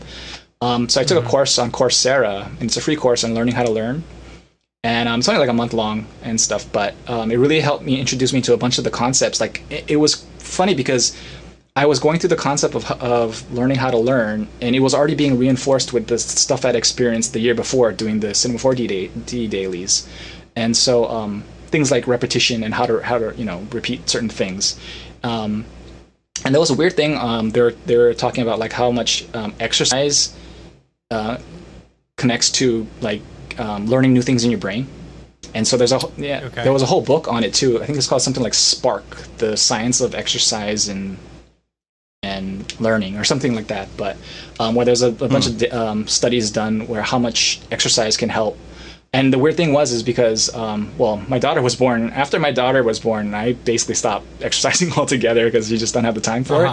But before she was born, I had been like running in the morning, and that's why when you're talking about running, Dave, like I was like, yes, like that feeling of being able to run and get I can run. I can run for 30 minutes, and it feels great, your brain actually gets more oxygen and starts to, even when you're like super tired and things like that, that's when your brain's working the most, and you can actually start learning new stuff. There were studies done where like I think there was something where like an elementary school was experimenting with doing PE as the first class of the day, and how much that would help the students and help them retain certain things and learn. And my kids' school, they started doing 2 recesses, like first recess and second recess. Yeah, I think that really helps. Like, just don't let them they have to actually get exercise while they're doing it, which kids do if you give them recess. But links like that, or just certain learning techniques, like there's a technique called the Pomodoro technique. It's called the tomato timer, I think, where... Sounds delicious. It's something about how you basically can only focus for about 25 minutes at a time. And so after 25 minutes... I'm glad you bring this up, because I always tell my wife, anytime we're cleaning up the house, I say 25 minutes of work and then a 5-minute break. Exactly. And then 25 minutes of work and then a 5-minute break. And she thinks I'm full of crap. She thinks I'm just making it up. Look it up. Tomato timer or a Pomodoro technique. But and there's even a website. If what do you think though? When you really get into something though, and you don't want to stop. No, if you're in your flow state, that's totally different. That's fine. Like you shouldn't break it just because. You might want to break it just to sit up so you can get some circulation going or whatever it is. But the studies show that your focus starts to peter out at about 25 minutes in, and it's really hard, especially if it's something you don't want to do. If you're in a flow state and it's something you want to do, hey, go for it by all means. But studies have shown if you just do about 25 minutes and then take a 5-minute break and get back into it, that's probably the most optimal amount of production. You're the most productive if you do something to that effect. And so that's also why the hardest. Oh, I'm sorry. No, keep going. Sorry. Oh, that's also why I sort of structured doing tutorials in spurts of 20 to 25 minutes. Oh, that's smart. Right. Yes. But, and I'll get into more of this later if you want me to, because it's really, really... Guys, I was obsessed with like learning and doing stuff more efficiently and things like that. But if you watch a tutorial at two times speed, you get 40 minutes worth in that 20 minutes. Yeah. Right? And so like there were lectures, there were like I think Houdini workshops and stuff that were like close to 2 hours, but if you split them up into 40-minute chunks, it's it only take the span of about 3 days or whatever, and then you watch them at times 2 speed, and so that's only 20 minutes out of your day. And so like you can take 20 minutes out of your day to watch a tutorial. You can take 20 minutes at the beginning of your day and at the end of your day. And the reason why I say the beginning and the end of your day is because that's another concept that they were going over in that course was the beginning of your day and the end of your day are the things that you're going to sort of remember the most, especially if the thing that you're trying to learn. This is the ideal. And like I said, like I did this for a year with the Houdini thing, but it wasn't ideal all the time. Like I wasn't able to keep that structure all the time, but so sometimes I wouldn't do it in the beginning of the day or the end of the day. Sometimes I do it in the middle of the day when I had time at my lunch break or something. But the thing that you do at the end of the day, go watch a tutorial at the end of the day and then sleep on it. Let your brain work on it in the background kind of a thing, and just absorb sort of what you learned. And in the morning, the very first thing that you do, maybe brush your teeth or whatever, but then the next thing that you do is watch the same tutorial over again. And so it reinforces. That's smart. I like that. Yeah, and the thing is, if you're watching it at times 2 speed, then you are getting a review in the same amount of time the guy at times 1 speed was doing the whole thing once. Yeah. Right. Right. Yeah. So if Yeah, you're that doing makes it times sense. 2 speed, but the thing is, you get to do active recall on the second time around, and you kind of like can anticipate what, because if it was the night before, you should be able to sort of recall it, and that recall is what kind of reinforces it in your brain, and so you can sort of remember. And so even with Mark's course, like I said, I was doing the same thing with Mark's course. Like, I wasn't doing the render from it every day, which I wish I could, but like, I was working at the same time, I was freelancing at the same time, I even had a sinus infection at the same time, so it was tough. But doing this whole thing where I was 20 minutes, at least 20-25 minutes, and then times 2 speed, or actually with Mark's course it was times 3.5 speed, but we'll get to that later too. Wow. Were you watching it I with edited it captions? in 2x speed. Was I what? Were you watching it with captions? Some of it, but when you watch with captions sometimes too, well, yeah, for the most part it was the captions, I think it was. But if you watch it the night before and watch it again, you get that active recall. And even with Mark's course, there was times I have a 6-month-old son, and I didn't have time throughout the day, but there was times where I had it on my iPad and I had it just in a Bluetooth headphone, and I was listening to what he was saying, but it was the recall. It wasn't the first time I was watching it, it was the next day, and I would actively try to remember what he was saying, like the next thing that he was going to say. Yeah. And if you not aggressively, but if you deliberately try to do your learning that way, you kind of recall it, and it kind of sinks in a little bit better. Yeah, and what's nice is when you're watching it or listening to it, if you have a good enough foundation of it, you almost know what the next step on everything is going to be. Right. Yeah. And having a photographic memory helps too. If you have a photographic memory, that absolutely does help. I do not have one of those, and my wife will attest to that. I'm like overly terrible. Like, I have, it's almost a curse how photographic memory can be. That's right. I'm jealous of that. But and it's weird because if I am recalling something that I heard on a podcast, you'll think I about can remember what you were doing at the time, where I was, that's crazy, I was driving at the time. Yeah. I remember hearing that point when I was at this intersection. Right. Yeah, same here. It's really weird. Wow, that's awesome. That's why weird. People don't believe me when I tell them that I remember everything about my childhood home and that I can remember teething. That's crazy. I don't know about teething. But being able to visualize things like that is also really good for memory techniques as well.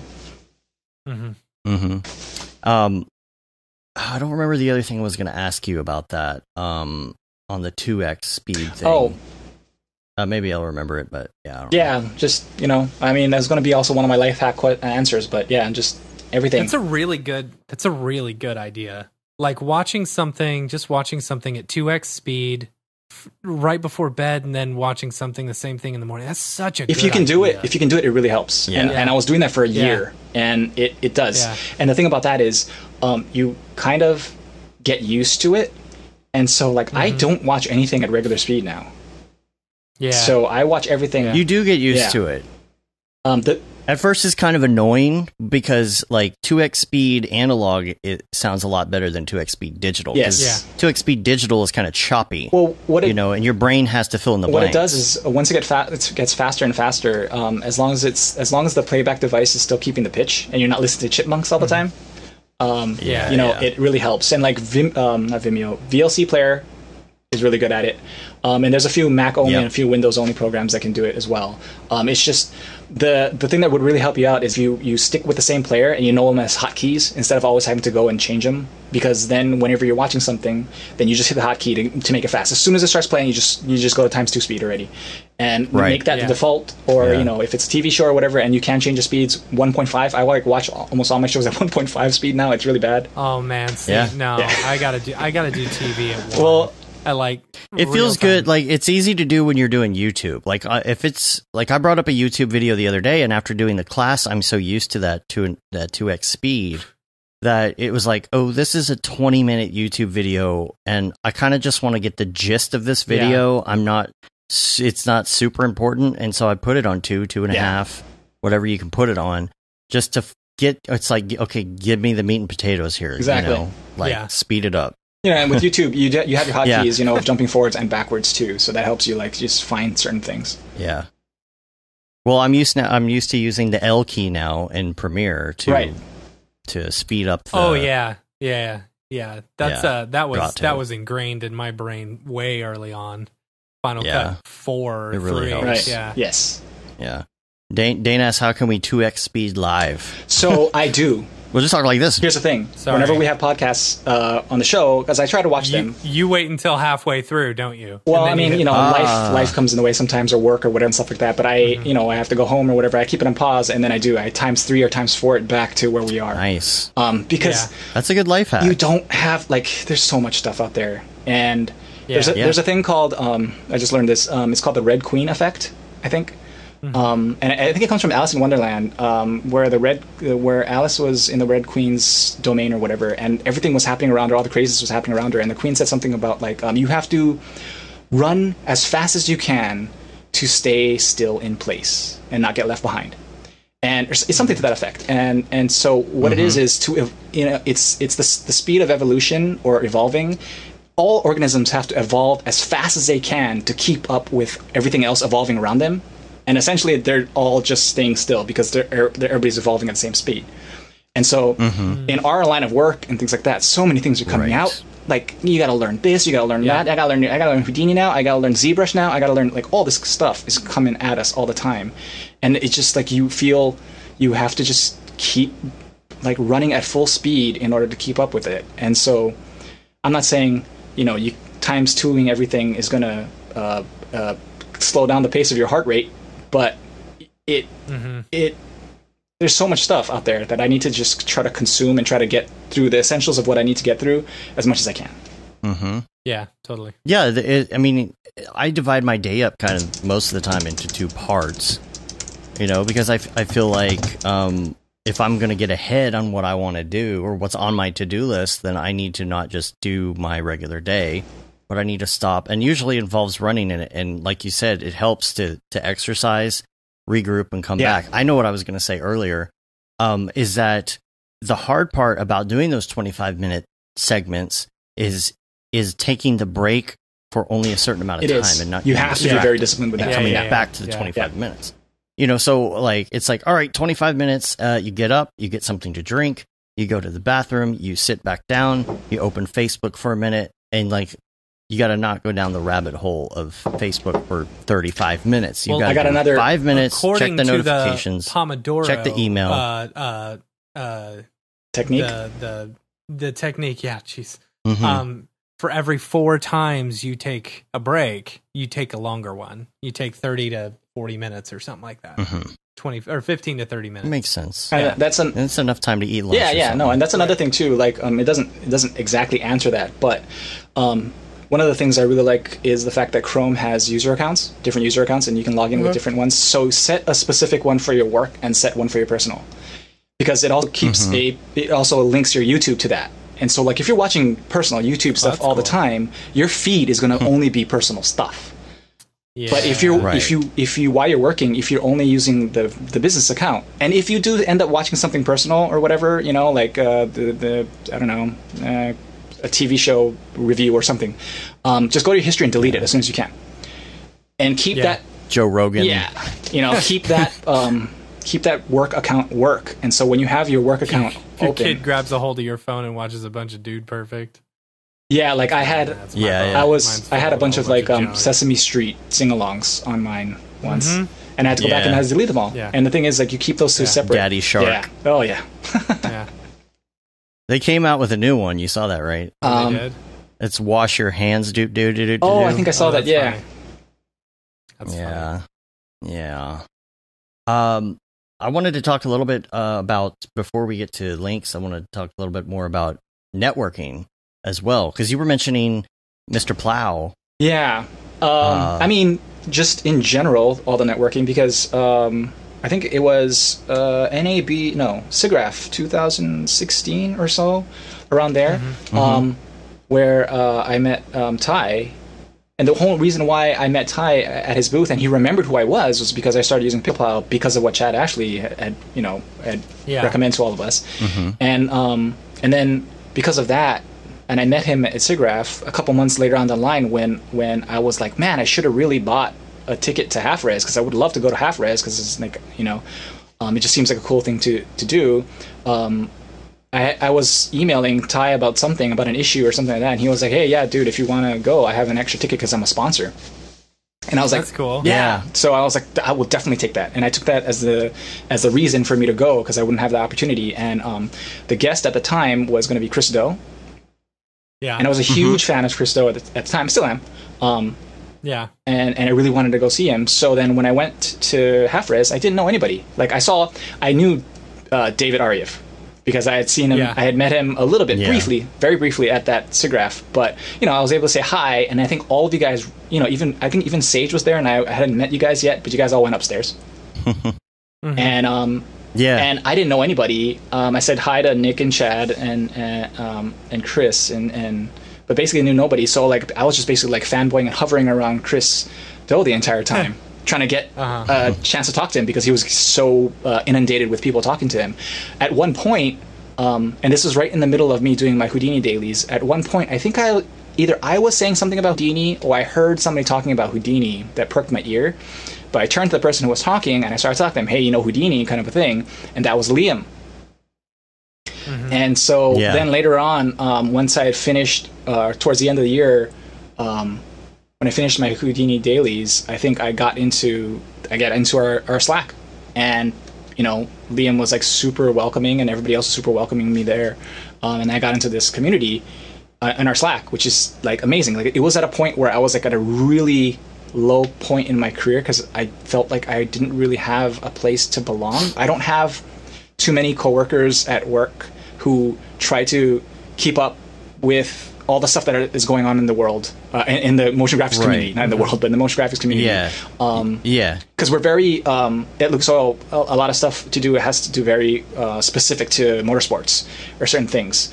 So in that sense, like, I had missed, like I mentioned before when I was working at the planetarium, the back and forth of like, hey, look, there's this new weird thing with VR, or, Mandalorians using LED walls and stuff like that, where we're sending all these things to each other.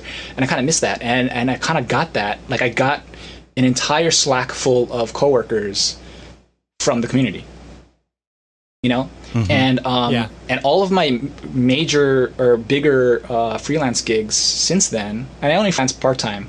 So, I'm not always booked or anything like that. And that sort of allows me to sort of pick and choose what gigs I want to take. But all the really good ones and the really bigger ones have all come from the people I know in our Slack. And it's really great. Right. Yeah. And so, and then there's the whole NAB thing, which the reason why I scheduled me coming on the show before NAB was I wasn't going to be able to go this year. I mean, we all aren't now, but at the time, I wasn't going to be able to go because my wife was like, our son is like 6 months old. You cannot do that to me. So I was going to come in and just, talk about like how great it is to go to NAB, because the 2 times I have been since I've been joining this community and being part of the Cinema 40 community in general, it's just been like the best. It's undescribable. It's so much fun. It's great. Yeah, it's so much fun, and I'm so disappointed it's not happening. Yeah. There was just going to be so much fun stuff planned. We're going to have to just do that virtual NAB, Virtual limousine. Which, have we talked about that yet? I don't know if we've talked about that officially on the show. They did do the press release now, but it will be a virtual NAB on C40 Maxon Live. will C4D Live, and so the presentations will run, and then all of the speakers will be there afterwards to answer questions and things like that.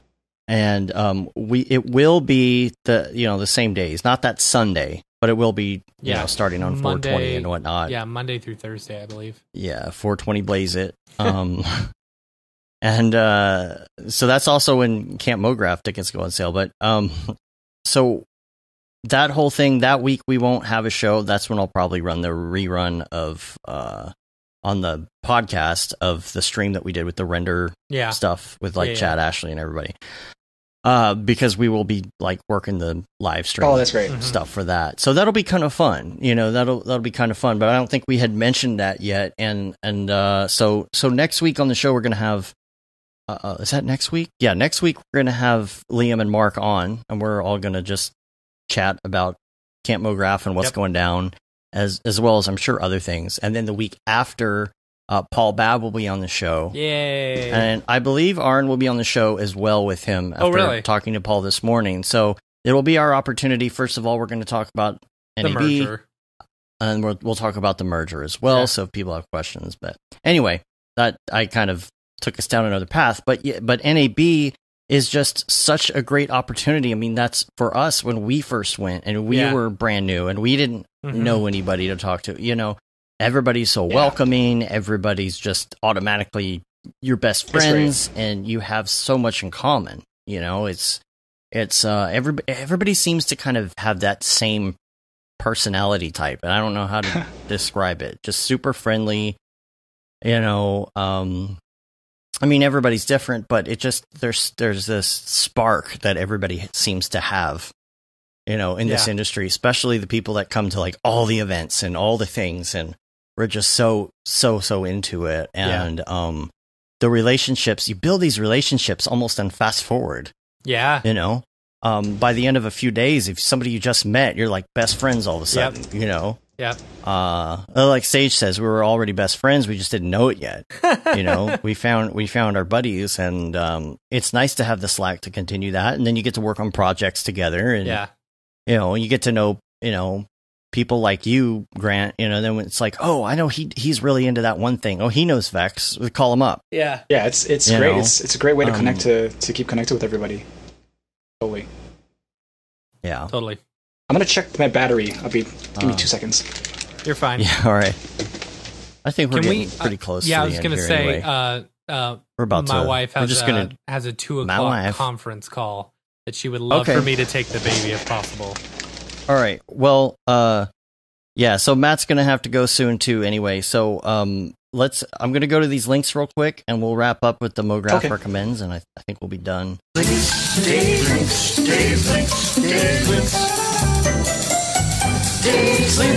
So in links, I talked about the Who Creative Breathe thing already. There's also a video called "Everybody Can Make Deep Fakes Now." I recommend you go check that out if you want to learn more about that. Yeah. I'm just blowing through these so we can finish up here for you. Then there's a cool video. I think Tokyo Megaplex recommended. It's called "Sounds Good." It's on Vimeo. It's a cool short. And then I also wanted to plug the French Monkey's new album. Yeah. French Monkey came out with an album. He just released it last night. We need to have him on the show to talk about it. I know. It's been a bandwidth issue for him for a long time, so we'll see. Yeah. What's Adult Swim just released a Rick and Morty short called Samurai. I saw that. It was actually pretty cool. Yeah. Oh, really? Yeah. I didn't see it. Yeah. There's a new show that they're coming out with as well. Justin Roiland's coming out with as well. Yeah, looks cool. If they could only finish the rest of the Rick and Morty season, but hey, I'll take whatever I can get. Yeah. We need it now more than ever. Yes. Just release all the last 5 right now so I can binge it, please. But let's go to Mograph Recommends. And we already did your life hack, so I think we're good there. But let's do your favorite movie. So like I have a ton of favorite movies, but like, you know, like I grew up with like, you know, TBS and like the reruns on TNT and USA and stuff like that. So like all those 80s movies are like part of my childhood, like the Goonies and the Weird Science and the Big Troubles in Little Chinas and stuff like that. But I remember my first favorite movie that I obsessed about when I was a kid was Ghostbusters. Okay, good choice. Yeah. Have you watched the Netflix thing, the movies we grew up on, or something like that? The toys that we grew up on, I've seen a few of those. No, there's one about the movies. There's one about movies now. And they go over Ghostbusters and like the process of watch it. It's awesome. Okay. It's really, really good. Yeah. Yeah. And the like, toys one is cool too. Yeah. Yeah, the toys one's crazy. Like some of them, they get really in depth into stuff. And then they show where kit bashing came from. Yeah. Yeah. So that was really cool. And then the one thing about the favorite movies is I always say like my favorite superhero movie, because it's so, you know, superhero movies are so common now. But my favorite superhero movie is Logan. Logan. Oh, yeah. Oh, okay. Yeah. You know what? Right. I watched it on a plane and I never finished it. Finish it. It's good. Yeah. Yeah. Superman 3 for me all the way. Richard Pryor, man. It's so bad it's good. All right, music. So, like, I pretty much listen to anything.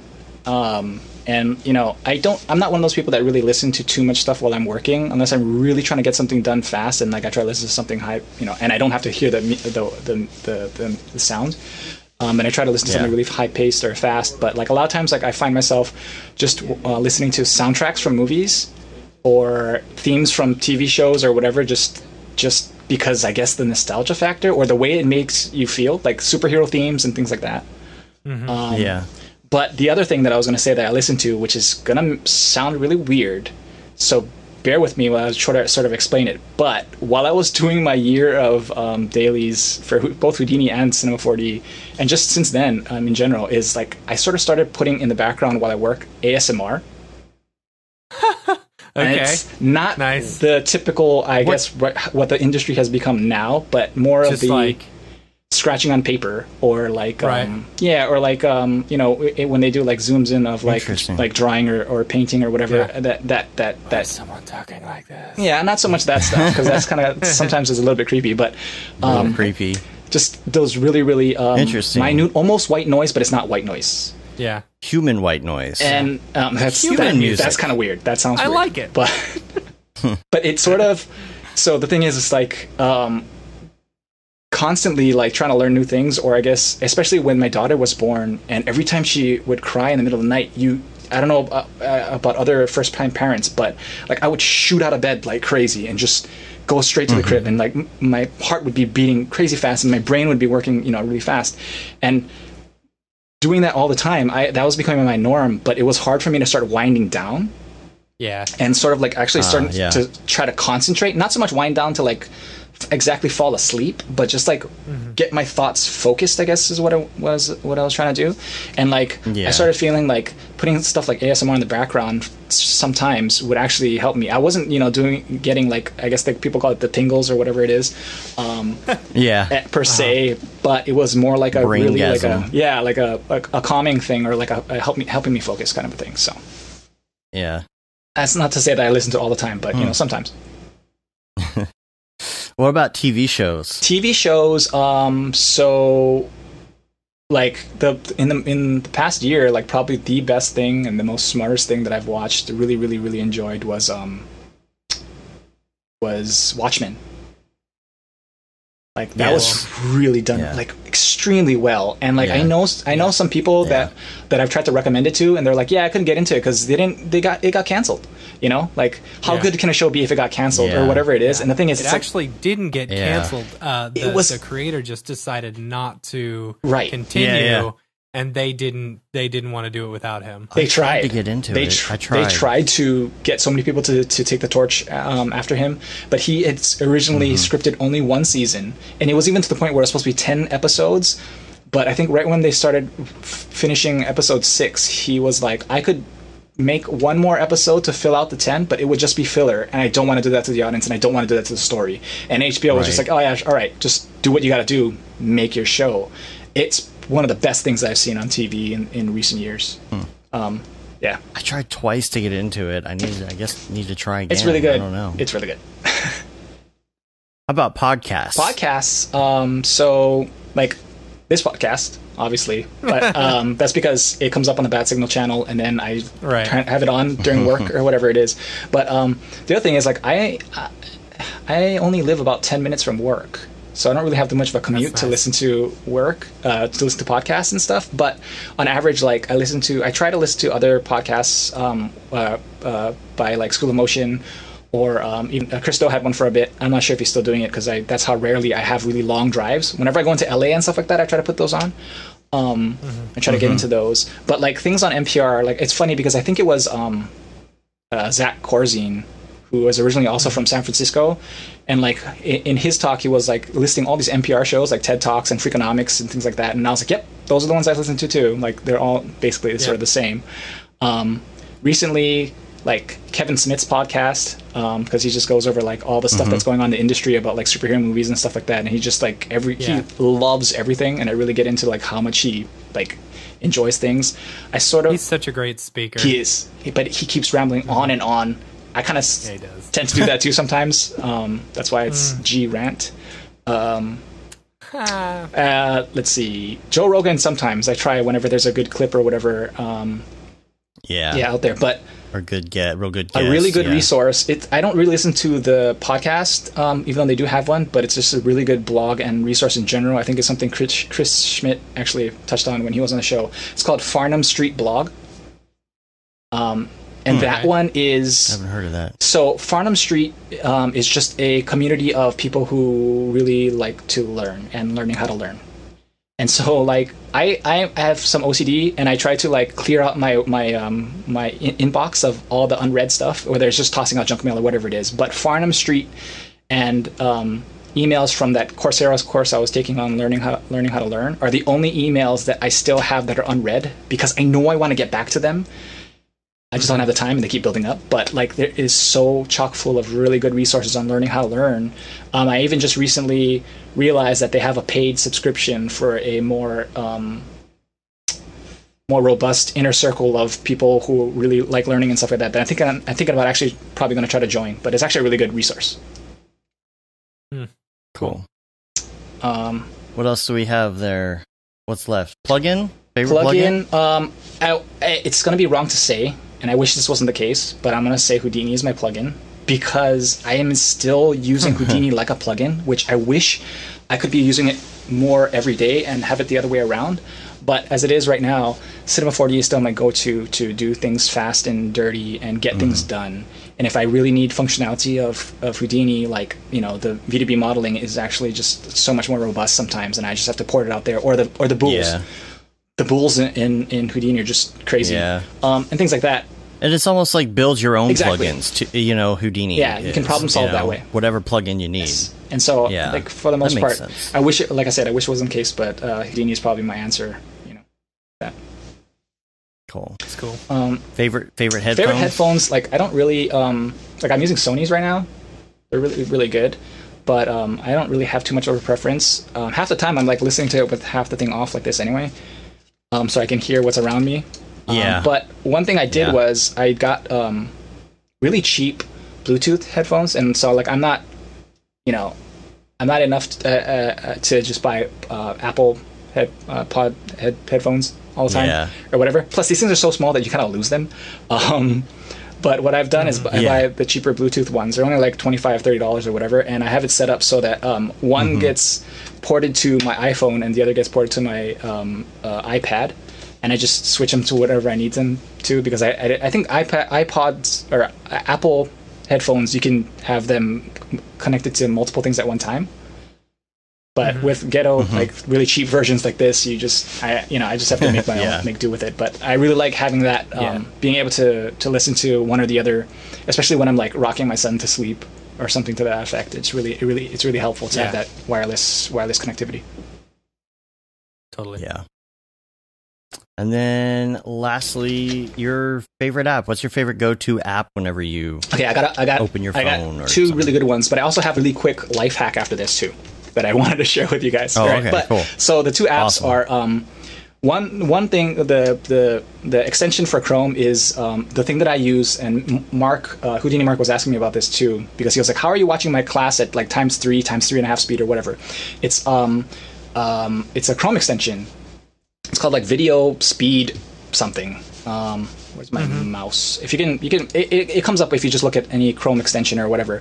But what it does is, almost any video, even if it's Vimeo or whatever it is, and, you know, even with your course, Stopping Afraid of Houdini, it puts a little speed changer, and it goes by increments of 0.1. Oh, okay.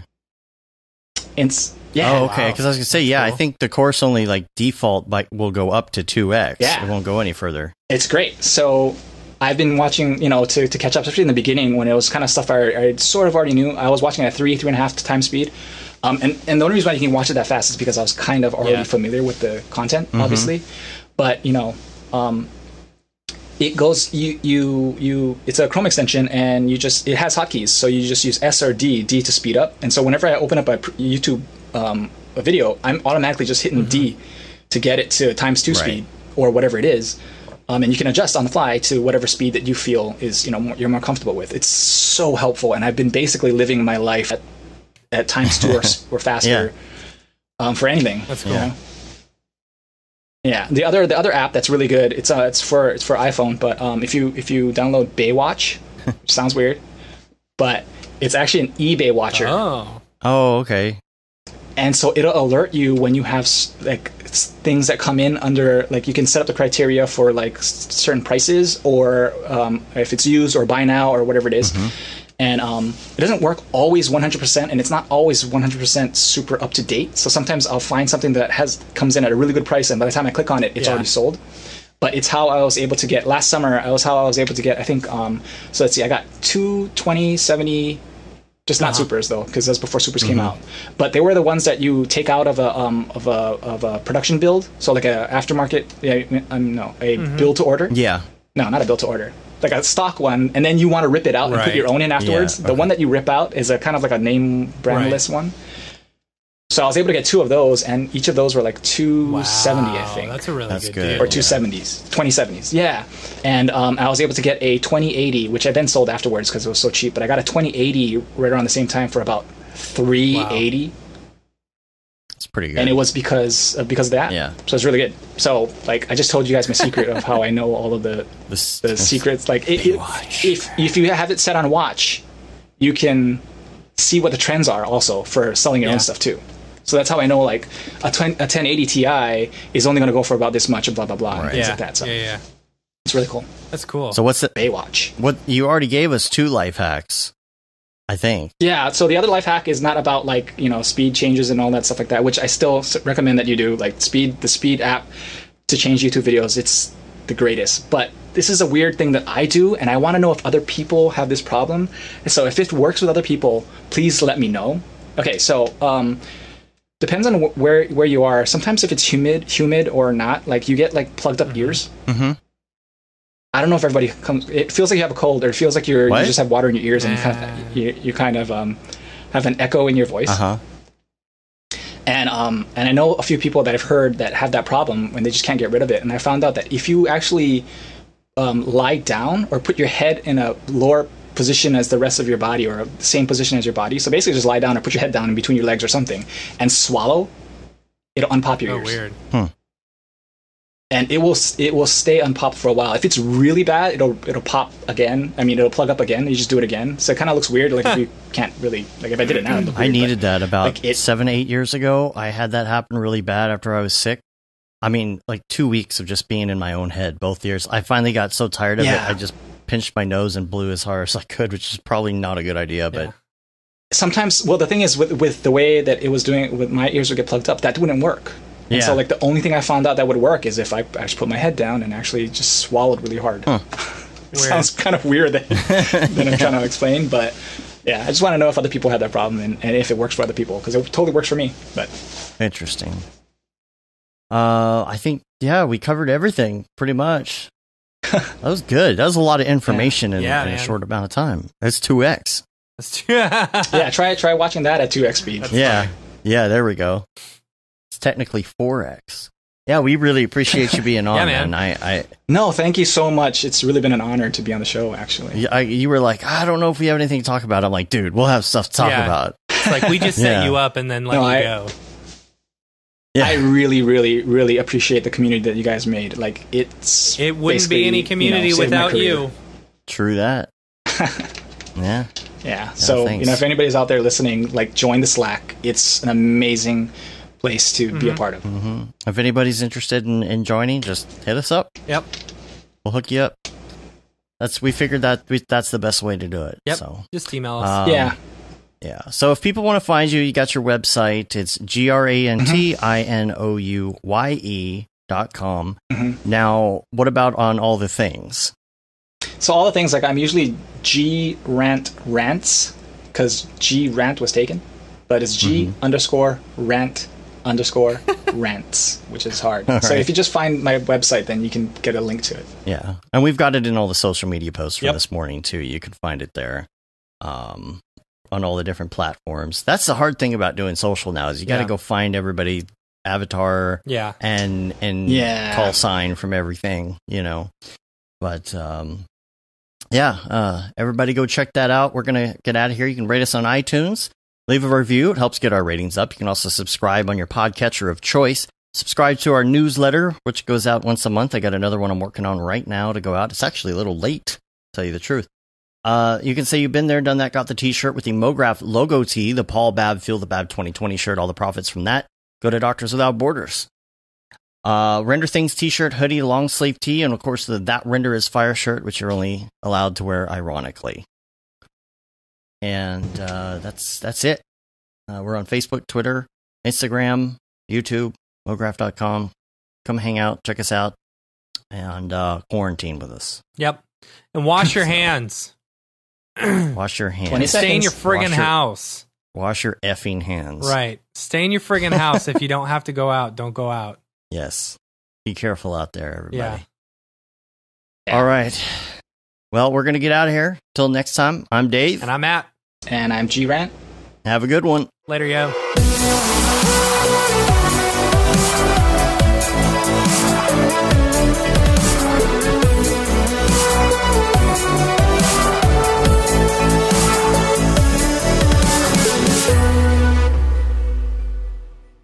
It's pretty good, I guess. Mograph.com, an online resource for motion graphic artists. Start your week with the Mograph podcast. Industry news, interviews with your favorite artists, and terrible humor. Watch live shows and interviews from Mograph events like NAB, SIGGRAPH, Half-Res, and local meetups. Our Mograph Talks feature live demos and motivation from artists all around the world. Sometimes you gotta make stuff that you're not gonna put on your reel, and I'm not here to judge. What if Rick and Morty show up for the countdown at midnight? That's where I peaked in life, in my career. We gotta stop this thing, Rick! It's gonna kill us all! Hear from the people that create your software, design your render engines, and artists that are changing the face of modern motion graphics. You get that render done. Yeah, you better frame what? Mograph tutorials and online classes will teach you about Cinema 4D, After Effects, as well as other popular software and render engines. Throw in the HDR Studio, take the render settings, pick the HDR, put in a reflection, and gorgeous. Branch into new software. Learn time-saving tips, techniques, workflows, and lessons that'll keep you up to date in the world of motion design. Oh, brother, those are some of my favorite elves. I love projects that scare me. When our art director comes to us and asks for something that I had never done before, man, it gets me pumped. Join the conversation in our live sessions. Check out our plugins, or join the hundreds of daily active users in our Slack channel for technical help, advice, contests, or just to joke around. Real nice banana. Ah, that's so funny! All right, I'm gonna live forever. Subscribe today and get the latest updates on our YouTube and other social media channels. Take all your dreams and just do it! We don't care how you get here, folks. Just get here. Subscribe to Mograph.com.